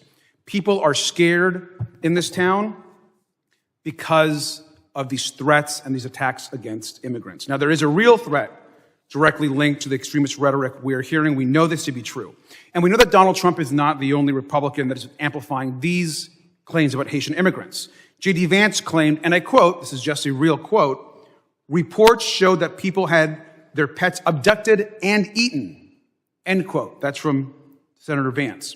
He also claimed that there's been a rise of infectious diseases, even though the county health commissioner said, and I quote, "If you look at all reportable communicable diseases together for the year ending 2023, you will see that we are at the lowest rate since 2016. Now, on CNN this weekend, J.D. Vance said again, "If I have to create stories so that the American media actually pay attention to the suffering of the American people, then that's what I'm going to do." I want to repeat that. If I have to create stories so that the American media actually pay attention, that's what I'm going to do. We're creating stories about immigrants eating animals, which is quite a shame. And there are folks on this committee that continue to also peddle some of these, in my opinion, mistruths and attacks on immigrants. Now, Donald Trump and his allies, I believe, are trying to make the American people think that immigrants are strange or harmful or dangerous. I believe this to be truly un-American as an immigrant myself. I want to also close by just saying something that a CEO in Springfield actually said. The CEO said, quote, "I wish I had 30 more," in speaking about the Haitian immigrants. "Our Haitian associates come to work every day. They stay at their machines. They achieve their numbers, and they are here to work." That is the American story. Immigrants come here to work and to contribute, and I wish we'd stop attacking this important part of what our country is. With that, Mr. Chairman, I yield back. The chair now recognizes my good friend and the gentleman from Mississippi, Mike Ezell. Thank you, Mr. Chairman. I appreciate your leadership in highlighting the Biden-Harris administration's failure to secure our border. Thank you also to the witnesses who are here today for your time, and Ms. Morin for sharing your story and your daughter's tragic attack and murder. My condolences to you and your family. Unfortunately, there's a growing list of women and children attacked and murdered, and the current administration sits idly by. I agree with you that these deaths are 100% able to stop that. Chief Heitke, we have heard in each testimony today that border agents who fearlessly defend and support our country do not feel supported or equipped to do their jobs they were hired to do. You said in your testimony, our Border Patrol agents have been reduced to mere processing agents standing by as our laws are broken. Can you please share some more examples of how our law enforcement is undermined by this administration? There's, if you want trafficking, for example, within San Diego sector, San Diego itself, sits obviously within California. California has State Bill 54, which makes it illegal for state and local law enforcement to have really anything to do with us, whether it be immigration or to assist us on the border. I mentioned an earlier trafficking situation. Trafficking within California, coming through California, is a serious, significant issue that goes throughout our country. But because of State Bill 54, state and locals are not allowed to call us when they run into these young ladies if they're in Oakland or Los Angeles, when they're trafficked up off of the border, or if they're run into as being transported through the state. On top of that, when all of the agents within the Border Patrol are inundated with processing, they don't have the chance to actually talk to the people that they're dealing with for more than seconds at a time. We run into rapes, abuses that go throughout the journey when people come to the United States, and we have the opportunity to talk to them to get them help once they arrive here. The agents don't have time to do that. They don't have time to do DNA testing, for example. The Border Patrol is under a court order to do DNA testing on people who are brought into custody. We did not have the time or the resources through 2022 or 23 to complete that at all in San Diego. The equipment didn't even arrive. In often cases, the money that comes from the soft-sided facilities is another, all of this extra funding comes out of the Border Patrol budget. So our computer refreshes, our cameras, our software systems are becoming older and older. As one of the representatives mentioned, money to fix vehicles is limited because so much money is going to care and feeding of masses of people. This all impacts the agent's ability to do their job. It all impacts their ability to complete their national security mission. And on another note, many people don't realize how impactful Border Patrol agents are across all of the federal and state and local agencies. We send task force officers out through DAA Task Force, Safe Streets Task Force with the FBI.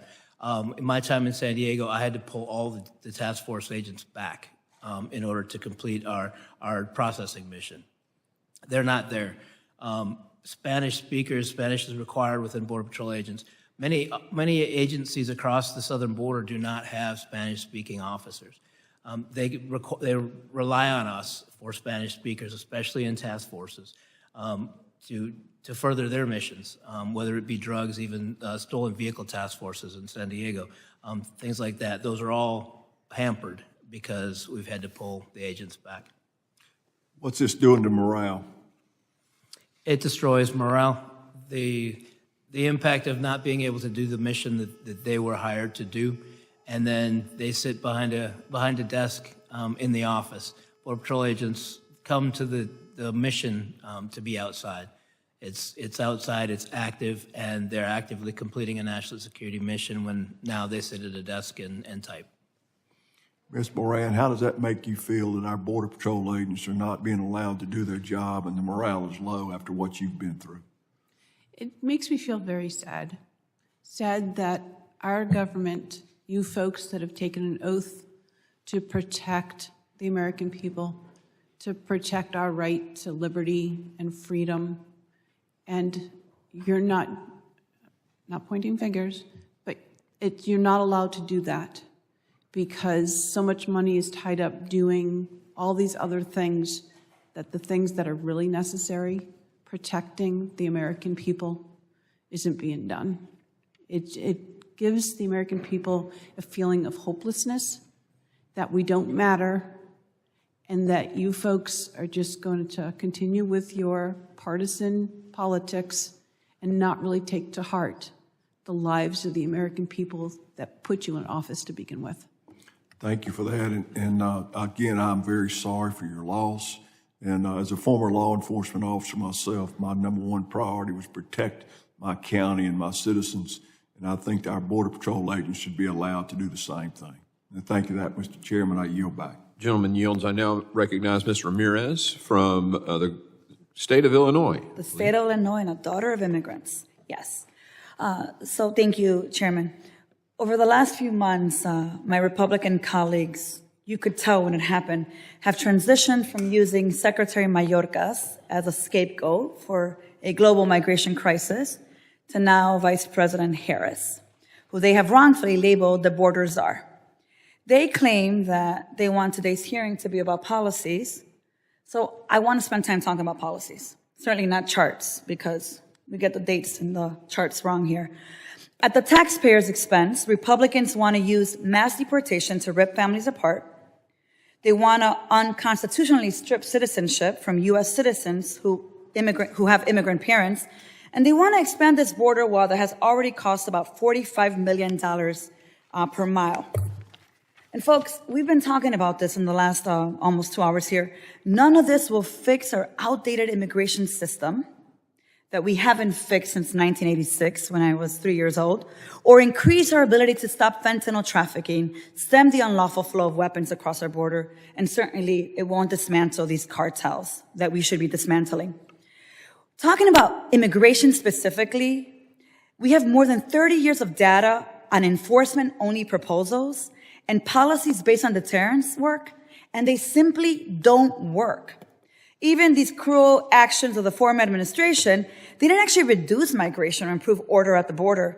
Instead, they've resulted in chaos and people forced to wait in unsafe places and women and children going through the worst cases and experiences, much like my own mother experienced when she crossed the border. So folks, we should be talking about creating legal pathways, and I understand that's Committee on Judiciary, and I wish that you and I were working on that.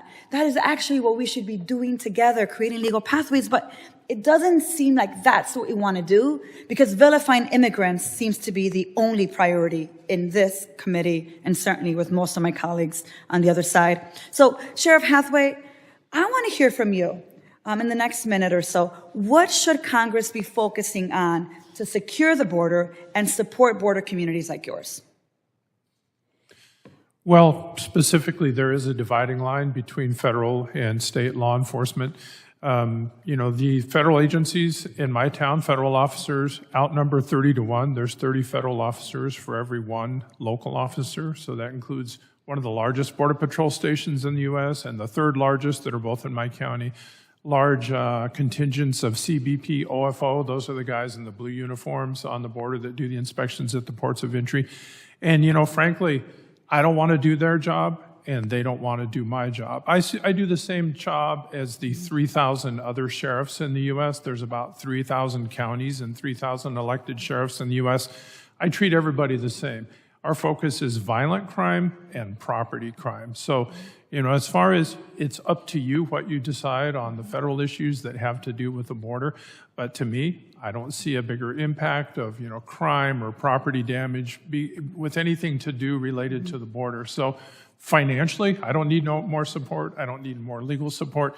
But I do think Congress needs to solve the issues on the border to create legal pathways for workers. So, Sheriff, you think that this Congress should be focused on creating legal pathways, yes or no? That's correct. And you think that this Congress should do the thing it hasn't done in almost 40 years, which is actually fix the immigration system. Is that yes? Fix immigration, look at the Farm Modernization Act, and consider getting these agricultural visas in place. Got it. Well, I agree with those two things here, and I think that vilifying immigrants is really dangerous, and it actually reminds me that, it reveals to me that we have a short memory here.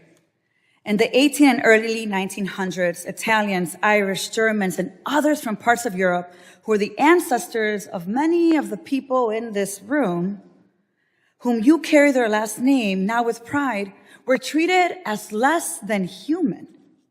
And if our country today were to suddenly face increased migration from that region, I would be with you protecting them like hell.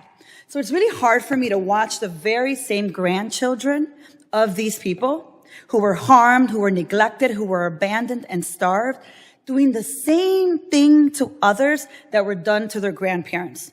which is why every single chance that I'm in this committee, I'm going to remind you of your roots, and I'm going to remind you that our job is to create the kind of policy so that we create legal pathways so that people that come to this country from Europe or from Latin America are able to come here, yes, the legal way, without experiencing the things they do at the border. With that, Mr. Chairman, I yield back. The gentlelady yields. I now recognize Mr. Strong, a gentleman from Alabama, for 5 minutes. Thank you, Chairman Green. Two, maybe. We'll go no, 5 minutes for his. We'll go quick. Mr. Desmond, you recently wrote that millions of local taxpayer dollars have been diverted to cover the cost associated with the mass immigration of asylum seeking immigrants, money that could have been better spent on our residents and vital services. Like you, I have serious concerns about the burden communities face as a consequence of this administration's border crisis, especially small and rural communities. News outlets in Alabama have reported that several communities have expressed concern over a steady increase in Haitian immigrants, especially in rural areas with stretched thin resources. I've heard this very sentiment myself. There are countless examples of this administration's policies and failures that have gotten us to this point. One that has come to the forefront, and of course it's Cuba, Haiti, Nicaragua, and Venezuela, which at the end of July this year had paroled over 500,000 migrants into the United States.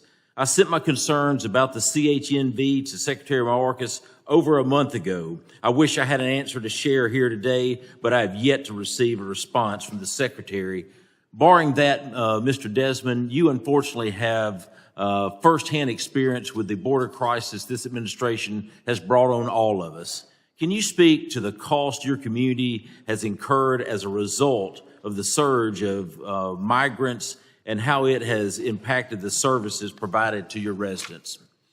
Well, thank you. The cost it is kind of hard to monetize because there's so many different agencies and so many different elements to it. But I can tell you specifically the San Diego County itself, we spent $6 million to set up a migrant receiving center for those being dropped here. And we only had it open for 4 months because we ran out of money. And yes, that money could have been spent on our roads, infrastructure, and parks. But we also have our hospital systems. Many people come across the border, they're injured because of their long journey. And I'm sure most of you have seen YouTube videos of people dropping their children or their loved ones over the fence.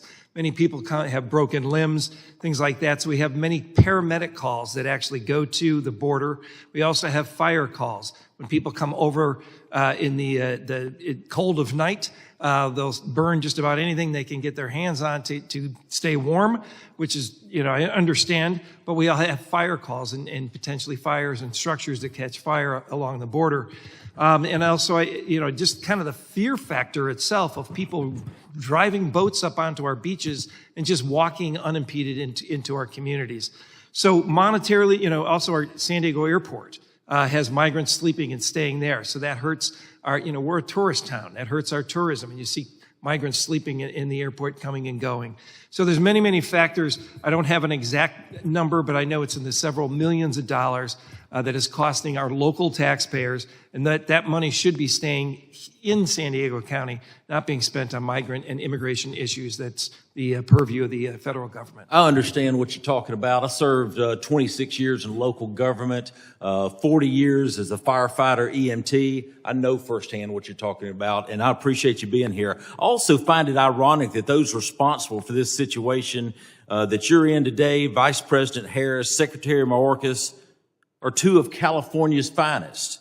It sends a clear message to every American that if they had allowed this to happen in their own communities, if they don't care about what's happening in their own backyards, why would they care about what's happening in Alabama? I think the evidence is obvious. Mr. Desmond, you also mentioned witnessing mass street releases, which buses dropped off hundreds and thousands of illegal aliens at a time in your communities, many of whom have no idea where they are, where they're going, and it's not just happening in California. What advice would you give to other communities, local leaders, county commissioners, mayors, city councils facing this exact situation throughout our country?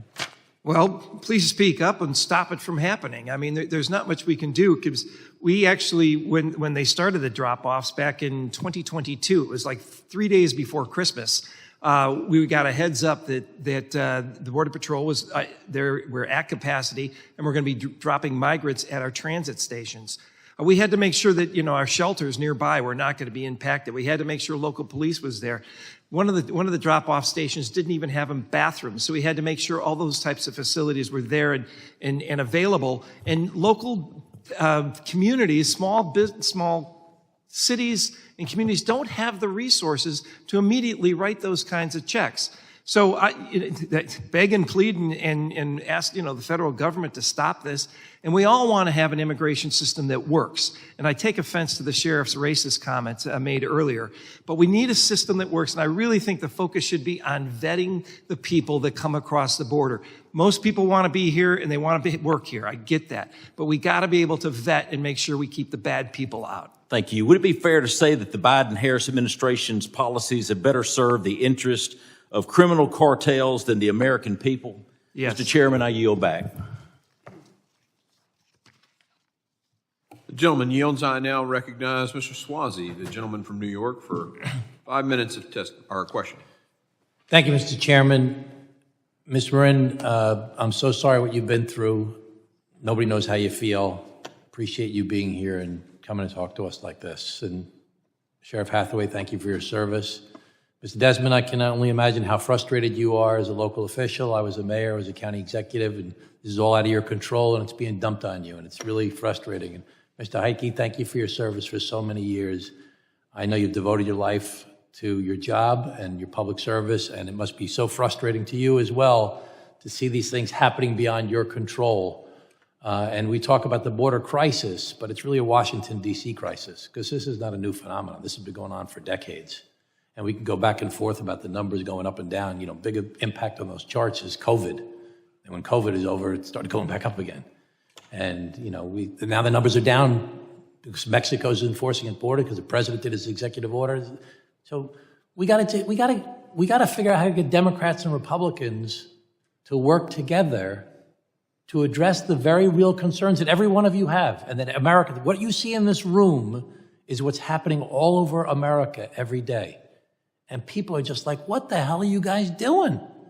We're sick of hearing you just attack each other instead of solving the problem. So it's not one thing. It's not one or the other. It's both sides. We got to secure the border. We have to fix the broken asylum system. And we got to treat people like human beings. I mean, everybody wants that. I don't care if you're the Republican witness, the Democratic witness. Everybody wants those three things. Secure the border. We need more agents. We need more judges. We can build more wall. We can do more technology. We can do all the things we've heard the back and forth here today. We've got to secure the border. That's a very real thing that has to be done. Number two, we got to fix the asylum system.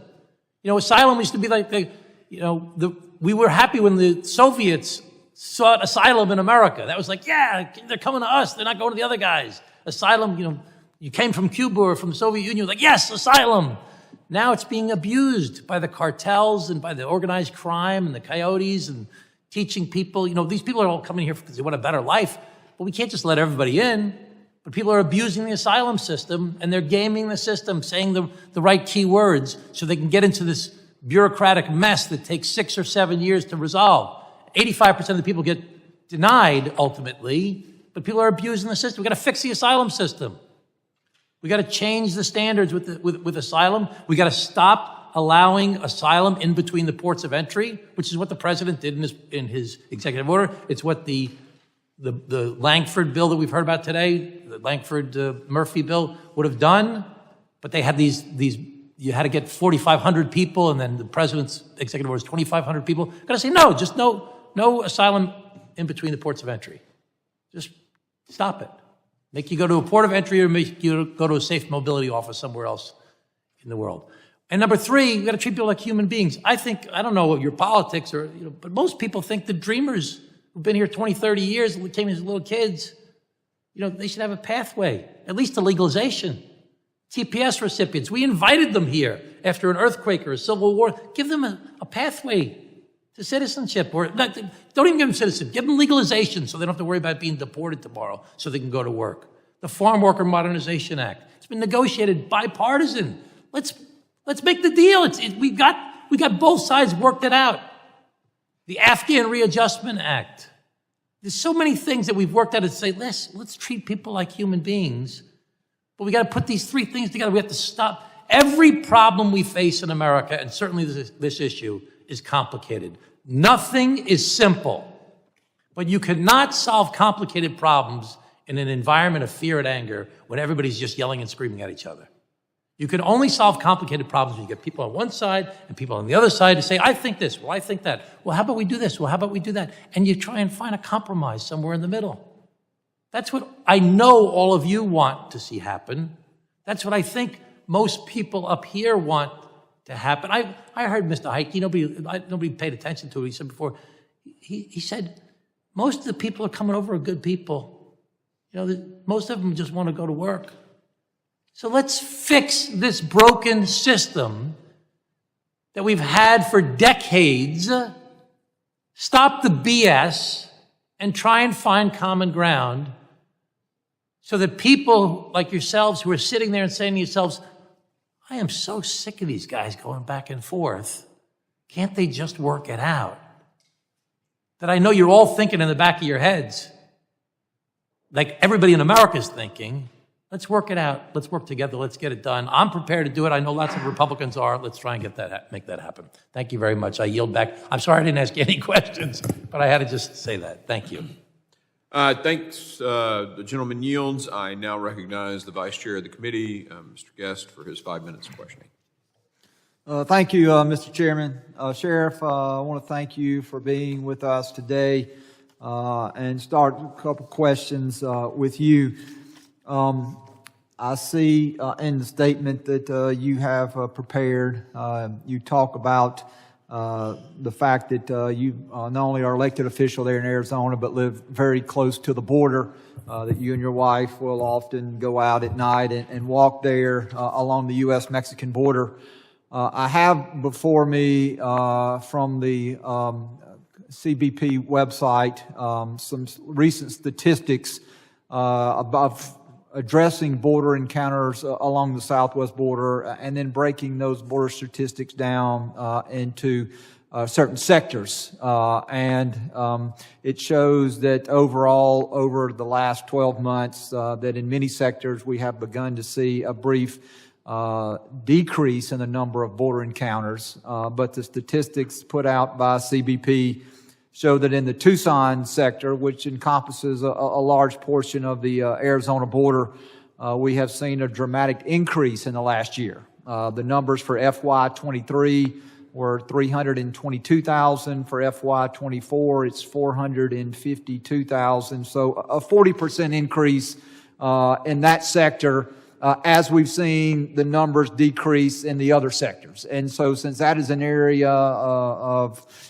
your state, wanted to see if you can shed any light before the committee as to why we have seen such a substantial increase. And again, that is one of the only two sectors that we have seen increase numbers over the last year. So do you have any insight as to why there in the Tucson sector we've seen a 40+% increase in encounters within the last 12 months? Yes, as Ms. Taylor-Greene alluded to, Nogales, which is in the Tucson sector, is the designated reporting accumulation area for the CBP-1 app. So it's the only place, the primary place for people who are claiming asylum. They're told to go to Nogales, whether they show up in Ciudad Juarez, in El Paso, or Tijuana. They're told, apply via the CBP-1 app and go to Nogales. So a lot of people go there, then they can't get their appointment. The appointment system is full. They walk across and they self-surrender to Border Patrol. So to me, that's been the main reason for the steady numbers in that sector. So they're being directed there by the administration? Is that correct? That the CBP-1 app, which is a smartphone app for asylum seekers, is not available along the border, but in Nogales it is. So they're all directed there, whether they start out making contact in Texas or Southern California, they're directed to that sector. And in the testimony of Chief Heitke, he stated that one of the things that he thought that one of the things that had driven some of the surge in immigration was the decrease in detention beds. And I know that you had mentioned in your testimony, Sheriff, about the need for additional immigration judges, which I support. I support additional immigration judges because I know the statistics show that in some parts of the country that there's a 4 to 5 year backlog, and individuals, once they come across our country, their first court date at times can be as long as 4 or 5 years. And there is a substantial need for immigration judges. And so I don't disagree with that assessment. But I also agree with Chief Heitke that detention beds are an important part of that solution.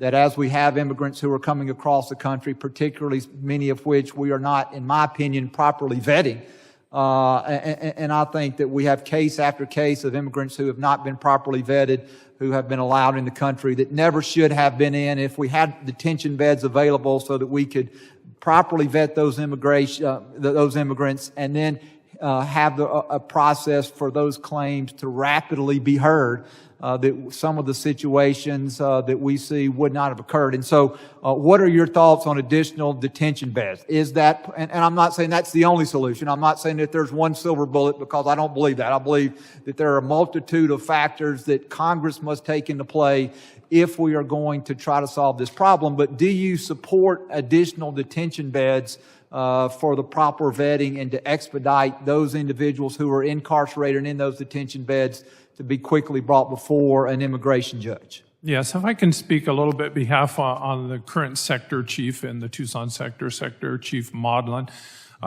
He has properly stated that, look, my officers aren't trained to be detention officers and babysitters, and they've had to do this detention function, and they've also been moved oftentimes on TDYs to the Rio Grande Valley and to different areas. So it's not really a function that Border Patrol was trained for. I'm sure Chief Heitke could attest to the same thing. It really should be handled by another agency. Yes, that is a valid concern, but it's not something that Border Patrol is trained for. Like Sector Chief Maudlin has always told me, I want my officers back on the line, not sitting here functioning as detention officers. Thank you, Mr. Chairman. I'm out of time, and now yield back. Gentleman yields. I now recognize Mr. Burkeen for 5 minutes of questioning. Thank you, Mr. Chairman. Ms. Morin, did I pronounce your name correctly? Is it Morin?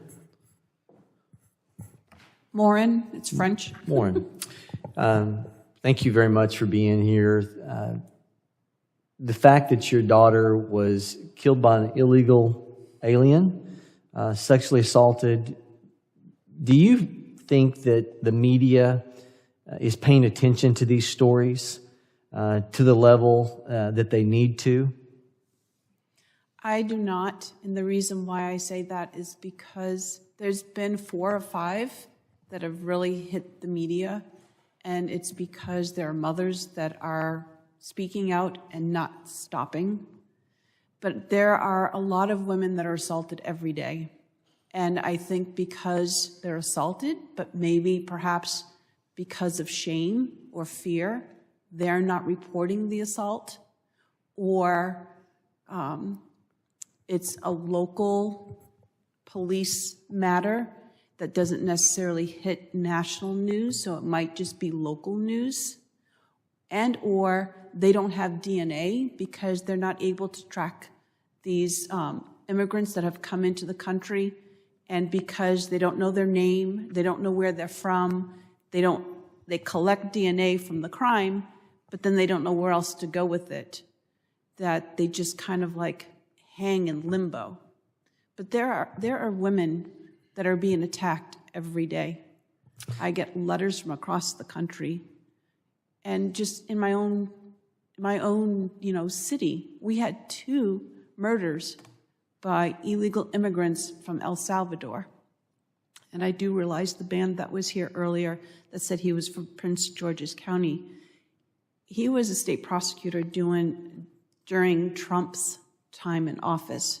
So he may have seen lower numbers, but that's not necessarily the state of the country at this moment. And I think that, I'm trying not to take up your time. No, I appreciate your response. And, no one would want to find themselves in a situation that you've experienced, and genuine, heartfelt condolences being extended to you. We're so sorry. This committee is so sorry. Can I just say one more thing? Of course you can.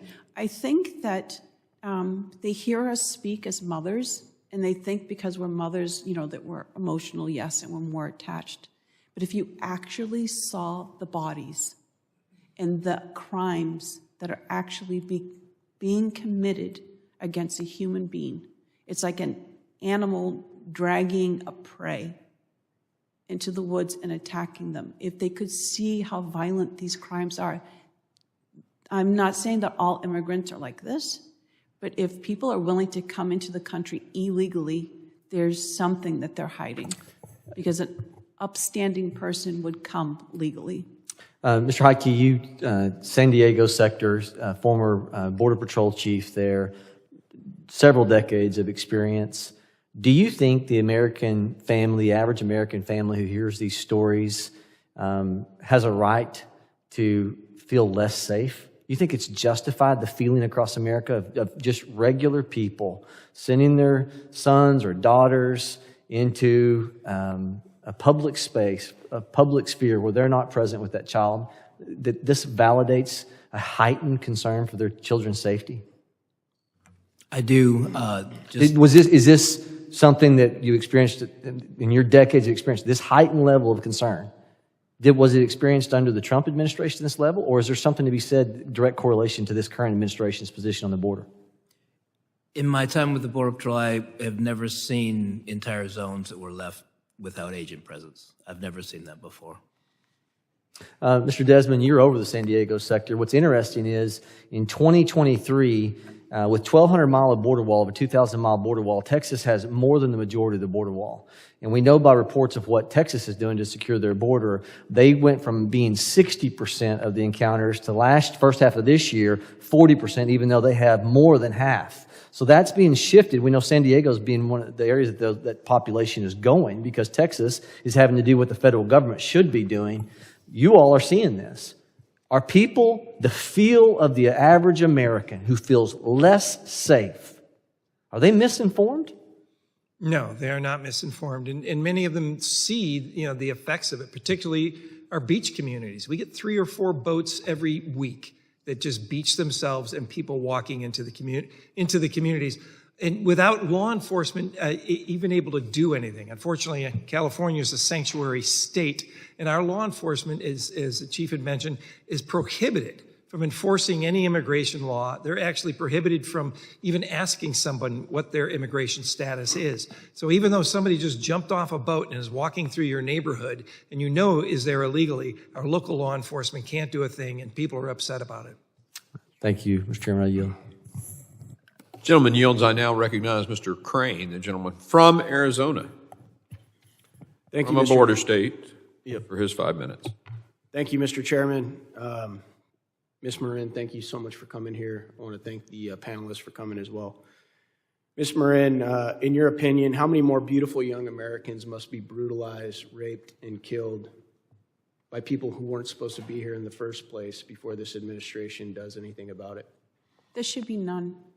There should have, my goodness, when in February of 2023, media blasted all over national TV stations all over the United States pictures of hundreds of thousands of immigrants swarming towards our southern border.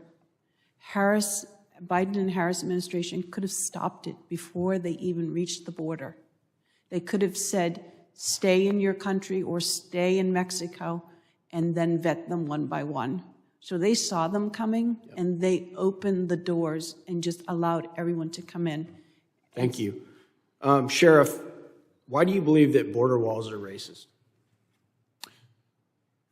Well, Reagan was against border walls. He told Mikhail Gorbachev, tear down this wall. The Soviet Union said they were emerging into an era of freedom, and he said, prove it, tear down the walls. Only 8% of the world's land borders have any structure at all, not a wall, not a fence, not even a line of rocks. If you go through Europe, Asia, Africa, Latin America, even the Canadian border. That's not what I asked you, Sheriff. I said, why do you believe they're racist? You said in your written testimony, and certain policies smack of racism. For example, a wall was never suggested for the Canadian border. Well, yeah, the Canadian border is known as generally a white population, whereas the southwestern border is generally a brown population, so it smacks of racism. And Title 42 was never aggressively enforced on the Canadian border. Sheriff, do you think that if the mass majority of illegal immigration coming into the United States of America was coming from the northern border, that Americans would demand the same thing? I don't know. I think you probably do know that, sir, because it's not about race with the American people. Matter of fact, most American people support legal immigration. It's the illegal immigration. It has nothing to do with race. Sheriff, do you have a wall at your house? A what? Do you have a wall at your house, No, Sheriff? I do not. Do you have a front door on your house? Yes, I do. Why not just leave it open, Sheriff? I leave it unlocked, but, I do have a door. Yeah, most people have walls and doors on their house, not because they hate the other people on the outside. It's because they love the people on the inside, Sheriff. What about prison? What about prisons, Sheriff? They have walls around them as well. Are those racist? No, I would say they're not. Yeah, they're not. What about the White House? It has a wall around it too as well, doesn't it? Do you think that's racist? Do you think? I didn't say that walls are generically racist. Okay, well, you said, and certain policies smack of racism. Yes, it does. Right. Proposing a wall on the southern border and not the Canadian border. Well, I just smacks told of you, racism. where's the majority of illegal immigration coming into the United States, sir? Northern or southern border? Go ahead. Probably the southern border. Yeah, you know it is, okay. Thank you. All right. Sheriff, did you have to swear an oath to the Constitution of the United States to become sheriff? Yes, I have multiple times. Are you familiar with Article 4, Section 4 of the Constitution, Sheriff? Can you remind me what it says? It's often known as the Invasion Clause. The U.S. government guarantees the protection of our states from invasion and domestic violence. Yes, I've heard that. Okay, so could it be, Sheriff, that part of the reason we suggested a border wall, because anybody that knows security understands that a wall is just one part of a security system designed to keep our citizens safe of all races? Could that be it, Sheriff, and maybe not racism?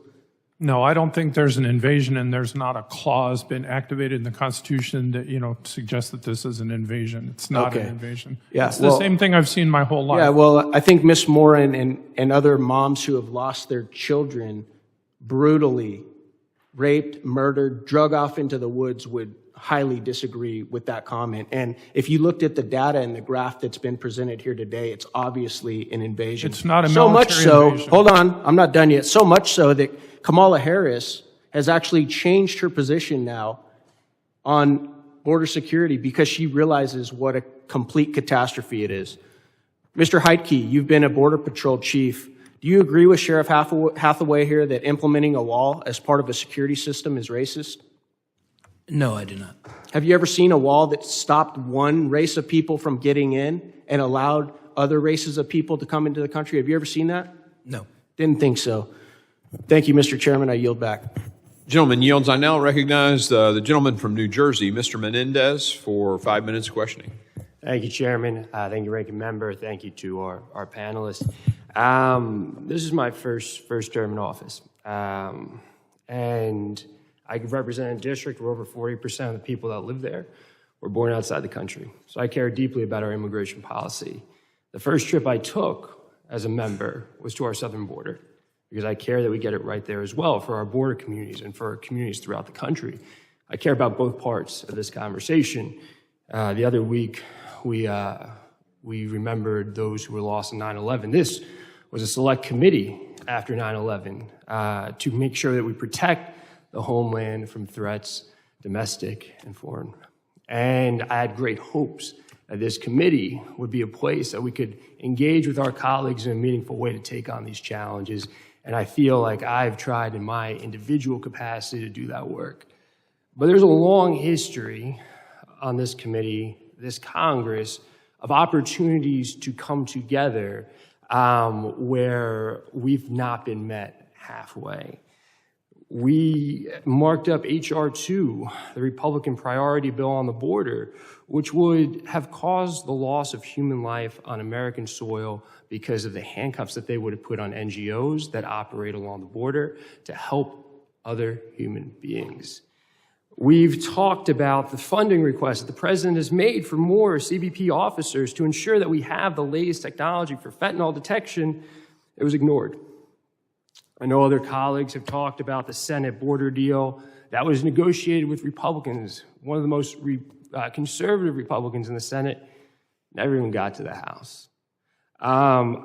We consumed this committee's staff with an impeachment of Secretary Mayorkas.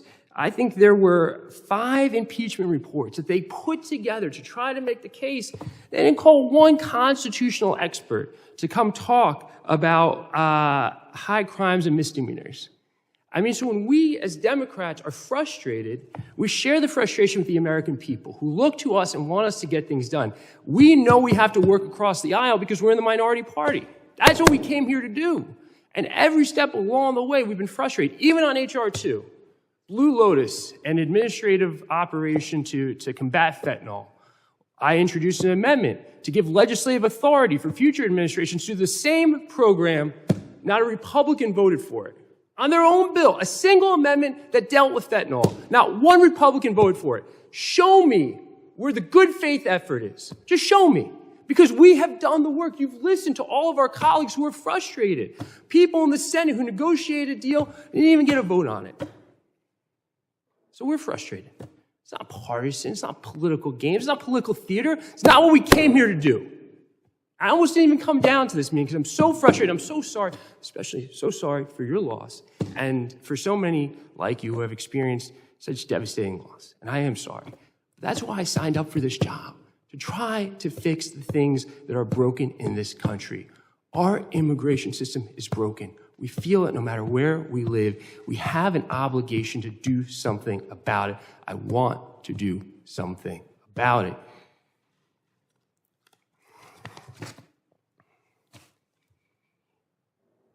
I believe we have folks who have worked in CBP. We have folks who are sheriffs. Do you look to Congress and us as legislators for solutions to some of the challenges that you're all facing?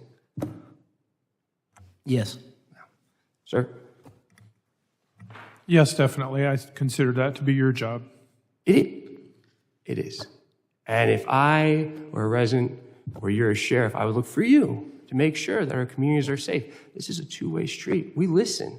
We show up to these committee hearings and listen to all the things that you are facing, that Border Patrol agents are facing, that border communities are facing. We listen, and I just wish we were doing more. So just know that I'm committed to trying to take on these challenges. So many of us really are. You may not see that here in this committee. You may not see that today. But rest assured, we're going to keep trying, and we're going to try to get to better places for all residents, both of our districts and throughout the country. So thank you all for being here today. Thank you for all that you do to advocate for these issues. I yield back. Gentleman yields. I now recognize the ranking member, the acting ranking member, for his closing statement. Thank you very much, Mr. Chairman. Again, I want to thank the witnesses for being here today. And Ms. Morin, again, my condolences to you and your family. We are doing everything we can to make sure that we go after those animals that would do the things that were done to your children, to your daughter. One is way too many victims. Mr. Chairman, as I look at this committee, I think today is the last full committee hearing before the election, and I cannot but say that I'm disappointed with today's hearing because we're 50, 60 days away from an election, and a lot of the stuff I heard today was really focused on the election. Their fault, our fault, statistics. Back home, people want solutions from us. I don't hear a lot of solutions today. Mr. Heitke, I started talking to you just a little bit about the resources. You talked about many places along the border that don't have the personnel. And as I told you earlier today, I met with the president one of your local organizations on the border. And we discussed the fact that in about 2 or 3 years, you're going to have a tsunami of border agents retiring because most of them were hired after 9/11. There's a mandatory retirement age. I've not heard any discussion about how to replace them, how to hire them. We talked about the fact that this country has a massive debt. What are we going to do to increase the funding for our border security when we have a national debt? No solutions discussed. Mr. Desmond, you're a San Diego County Board of Supervisors. I was Orange County Board. A lot of ag in your area, I think. Should we deport all those undocumented workers out there? The answer is probably not, but we should give them a pathway to citizenship or just a pathway to be able to work in this country because they're the ones that produce our food. And I have not heard of any solutions to fixing the problem for those that have been waiting in line 20, 30 years. A lot of them are my constituents as well as they are yours. We haven't given you a solution. Mr. Hathaway, Sheriff Hathaway, man, I can only imagine what you go through at your town. 80, 90% Latino. I'll give you a little secret. I know racism doesn't exist, but I can't tell you how many times I've been pulled over by ICE to demand what, my citizenship was, and that's okay. I'll comply. But it's only folks that kind of look like me that have that treatment. I know it's national security. It's nothing but that. But you, my friend, are responding to your constituents, to your taxpayers, to your voters that say, we expect certain respect from the government, from the sheriff. We want streets that are safe. We want to make sure there's policies that enable us to live like human beings and not have to fear police officers. We spent 20 years in the county of Orange trying to make sure that the people that lived in the shadows didn't fear reporting crimes to police. That's good policing. We're not a police state. The United States is not a police state. We have to have cooperation from our population to make sure we have safe streets. You, Sheriff, have a tough job, but you're not alone. The numbers, a beautiful chart out there, speaks volumes. But what's not on that chart is the story behind a lot of those numbers. We didn't talk about the COVID pandemic that devastated not only the U.S., half the countries in Latin America are non-functional right now. You go to Honduras, that economy is on lifeline. Other countries in Latin America, Colombia right now has about 4 million Venezuelan refugees. Costa Rica, ditto. Mexico, trying to figure out a handle to the problem. And by the way, the other issue nobody talked about today is Mexico's cooperation with the U.S. today. They're our biggest trading partner, and they're stepping up to the plate. It's never enough.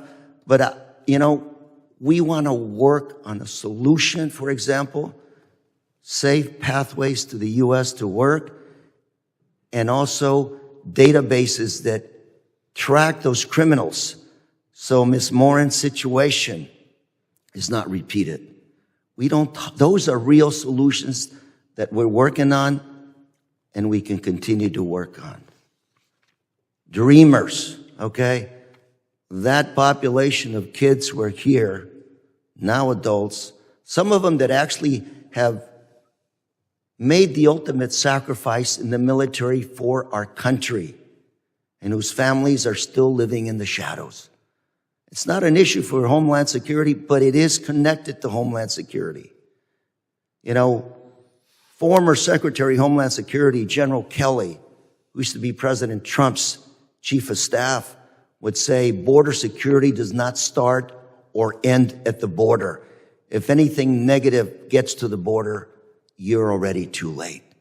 And he was in charge of Southcom, which is the Southern Command, U.S. military in Latin America. He understood that it wasn't about the border, but it was about the region. I didn't hear any discussion about these issues today. And Mr. Chairman, we've got a lot of work to do. It's not your fault. It's not their fault. It's our job to fix these problems. The American taxpayers are asking us to be practical and do it. 60 days out, and we're talking essentially political rhetoric here about the election.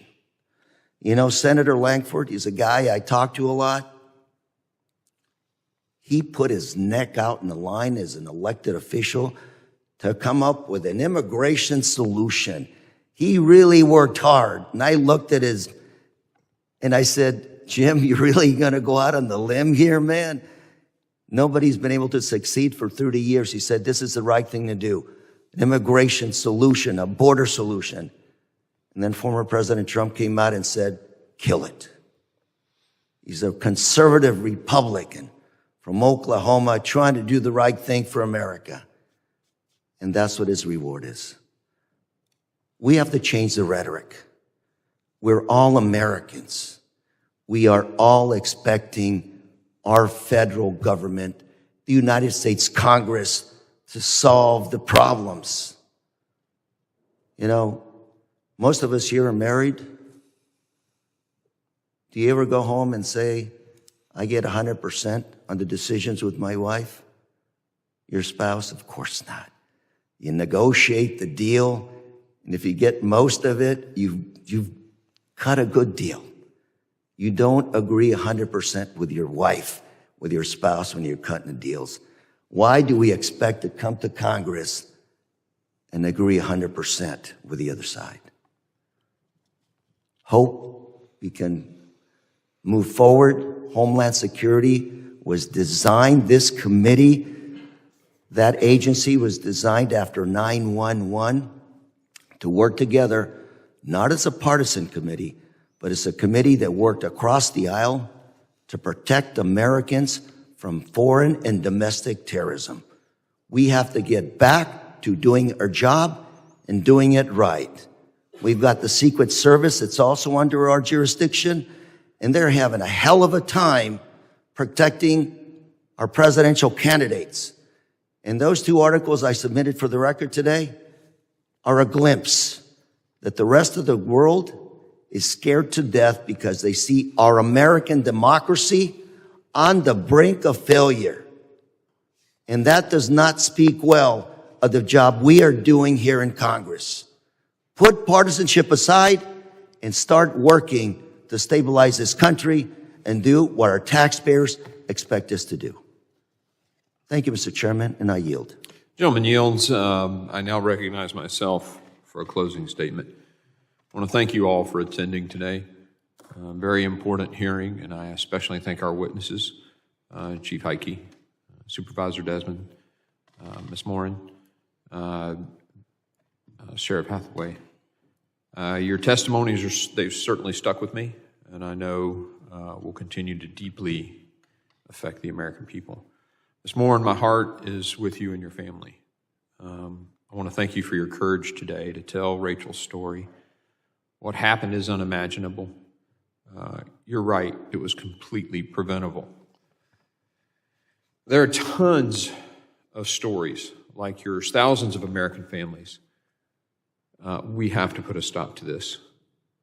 And to hear today from you that the person who did this to your daughter walked across our southern border, a policy that had been in place to do DNA testing, would have identified him as a murderer fleeing his own country, a policy that was done away with by this administration led to the death of your daughter. And it'll be real hard to convince me otherwise. Mr. Heitke, thank you for your valuable testimony. I want to thank you for your years of service to the country. You've kept our nation safe through 5 administrations. You've got firsthand experience. And what you said today in your 5 minutes, to me, is devastating to the policy decisions that this administration has made. You were very clear that they decreased returning people to other countries. They decreased detention, and it was purposeful policy changes, intentional. It led to massive increases in migration to our country. Then you were told to hide it so the media couldn't see it. You shared stories of human trafficking, sex trafficking of little girls. Secondary to this wave, because you're overwhelmed with resources, which was secondary to the policy changes. You told us today of the incredible, tragic increases in suicides amongst Border Patrol, and your exact words in your testimony correlated directly to the increase in migration caused by those failed policies and the removal of policies.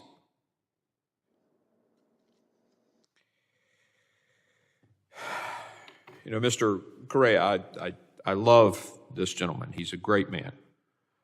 He talked about resources as the problem. And many people here have talked about, we got to have one of many, but okay.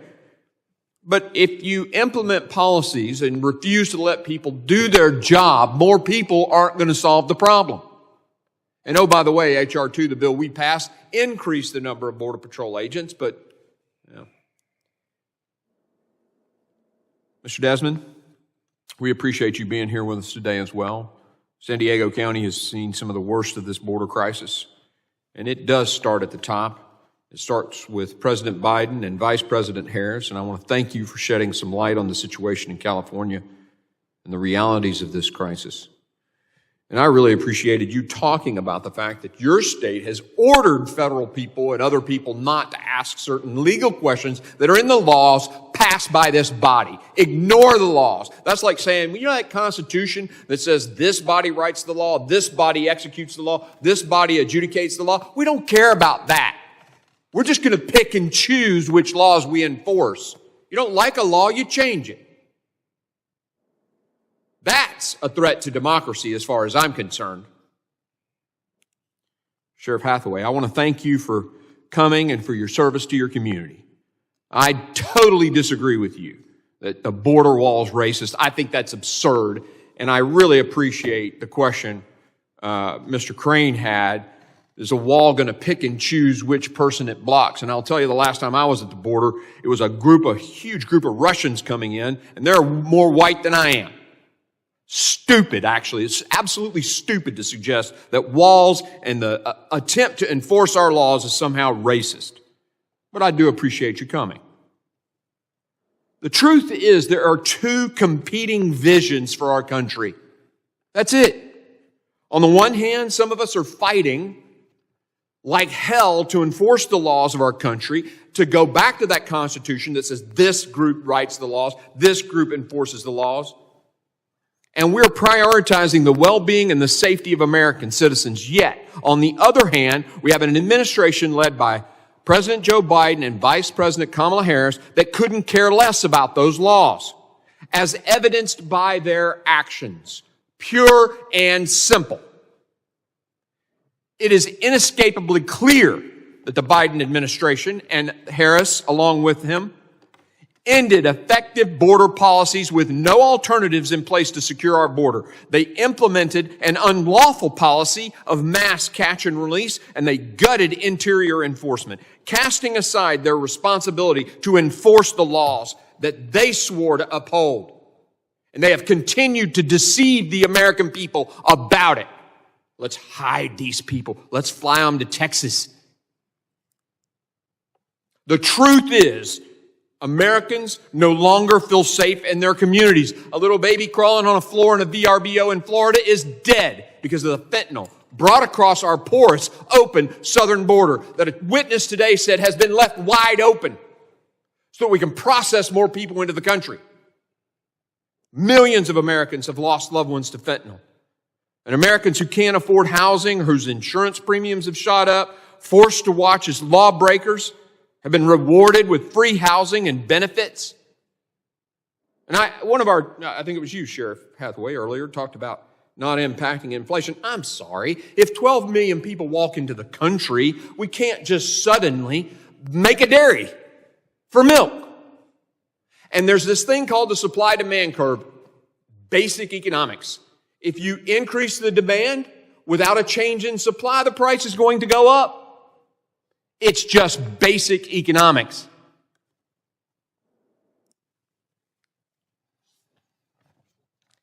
You know, I thought spending almost 2 years investigating this border crisis would have more of an impact on the other side of the aisle.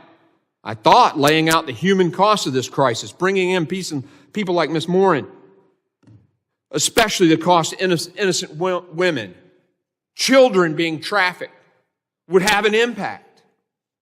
I thought telling the stories of those who've been victimized by criminal illegal aliens would weigh on their conscience. I thought bringing recognition to the memorandum written by the Secretary telling his people to ignore the laws passed by Congress and let felons into the country instead of detaining them would make a difference. I thought laying out the financial cost of this crisis to the American communities would make them think twice. I thought explaining how the crisis is overwhelming law enforcement officers would garner a little sympathy. I thought laying out in painstaking detail how this crisis is compromising our national security. 8 ISIS guys caught in New York. Jordanians trying to storm a military installation. And the ISIS guys used the CBP-1 app. I thought it would be a wake-up call to the administration. I was wrong. Instead, we've been ignored and we've been maligned. This administration is just as unwilling to end this border crisis as it was when we began these investigations. And that crappy bill put together in the Senate to give them justification that didn't pass the Senate, by the way. So we talk about how, we should have. It didn't even pass the Senate. Of course, they bring up the cat story. I don't care about that. I care about Laken Riley, who is dead. I care about your daughter, who is dead. Let's talk about that. Instead, they're talking about all this other stuff that just doesn't matter.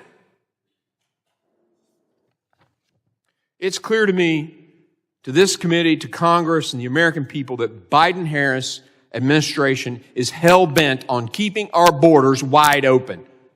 This deception with the CBP-1 app it's not decreasing the flow, it's characterizing them in another way. And all we're being told is that the crisis is somehow over because of a couple of months of low crossing numbers, a shell game, as if that fixes the damage of the past 3.5 years, and ignores the objective reality that the numbers are still at crisis levels. Millions continue to enter our country through illegitimate means like these mass parole programs. From day one, this administration has refused to enforce the laws of our nation, and eliminated effective border policies. And as a result, we have members of the most dangerous criminal cartels streaming into our country, linking up with gangs, creating a crime nexus, bringing drugs and crime with them. It's unsustainable. And to say, well, we need a guest worker, so open borders are okay, is absurd. It's also absurd, or at the very least contradictory, the claim that most of these immigrants are coming to work, when in reality, most are attempting to claim asylum. So which one is it? If they come and say, hey, I'm here to work, well, cool. We have this legal pathway. No, they're saying, I'm claiming asylum. So which is it? Are they coming out of credible fear for their life and safety? Or are they coming as economic migrants? You can't have it both ways. I honestly don't know how anyone can listen to the stories we've heard today and still stand by Biden-Harris administration's reckless policies. Policies that are killing Americans and compromising our national security. Exactly 1 week ago, members of this committee went to Ground Zero, the World Trade Center, to remember Americans killed on 9/11 and to honor the first responders who gave their lives, 19 men, that's all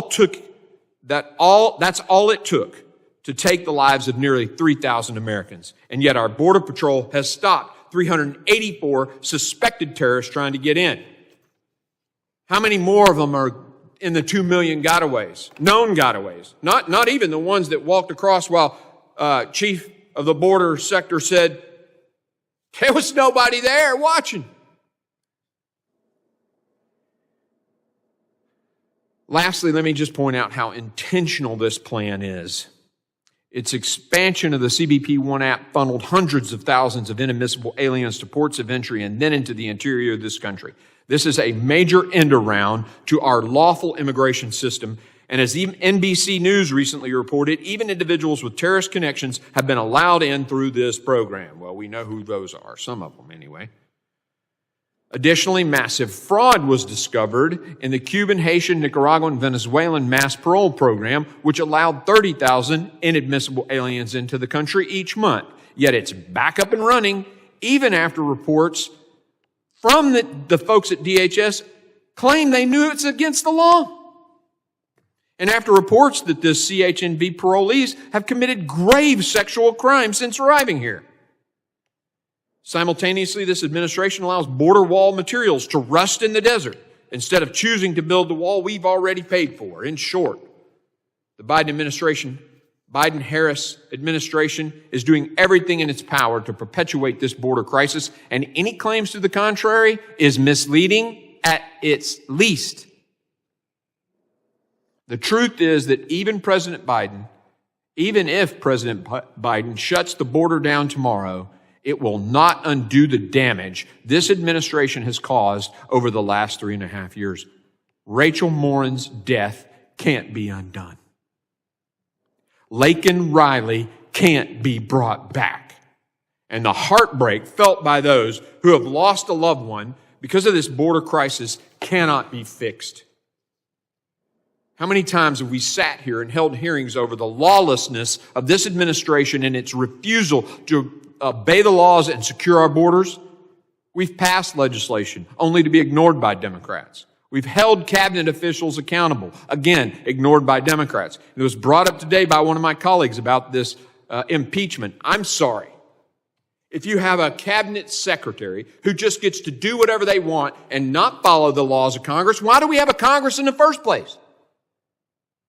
But I guess Congress don't feel offended, right? Because the president was told by the Supreme Court he can't pay off student loans. He said, I don't care, I'm going to do it anyway. I guess we don't need a Supreme Court either. We should just have a king. It doesn't have to be like this. It cannot continue to be like this.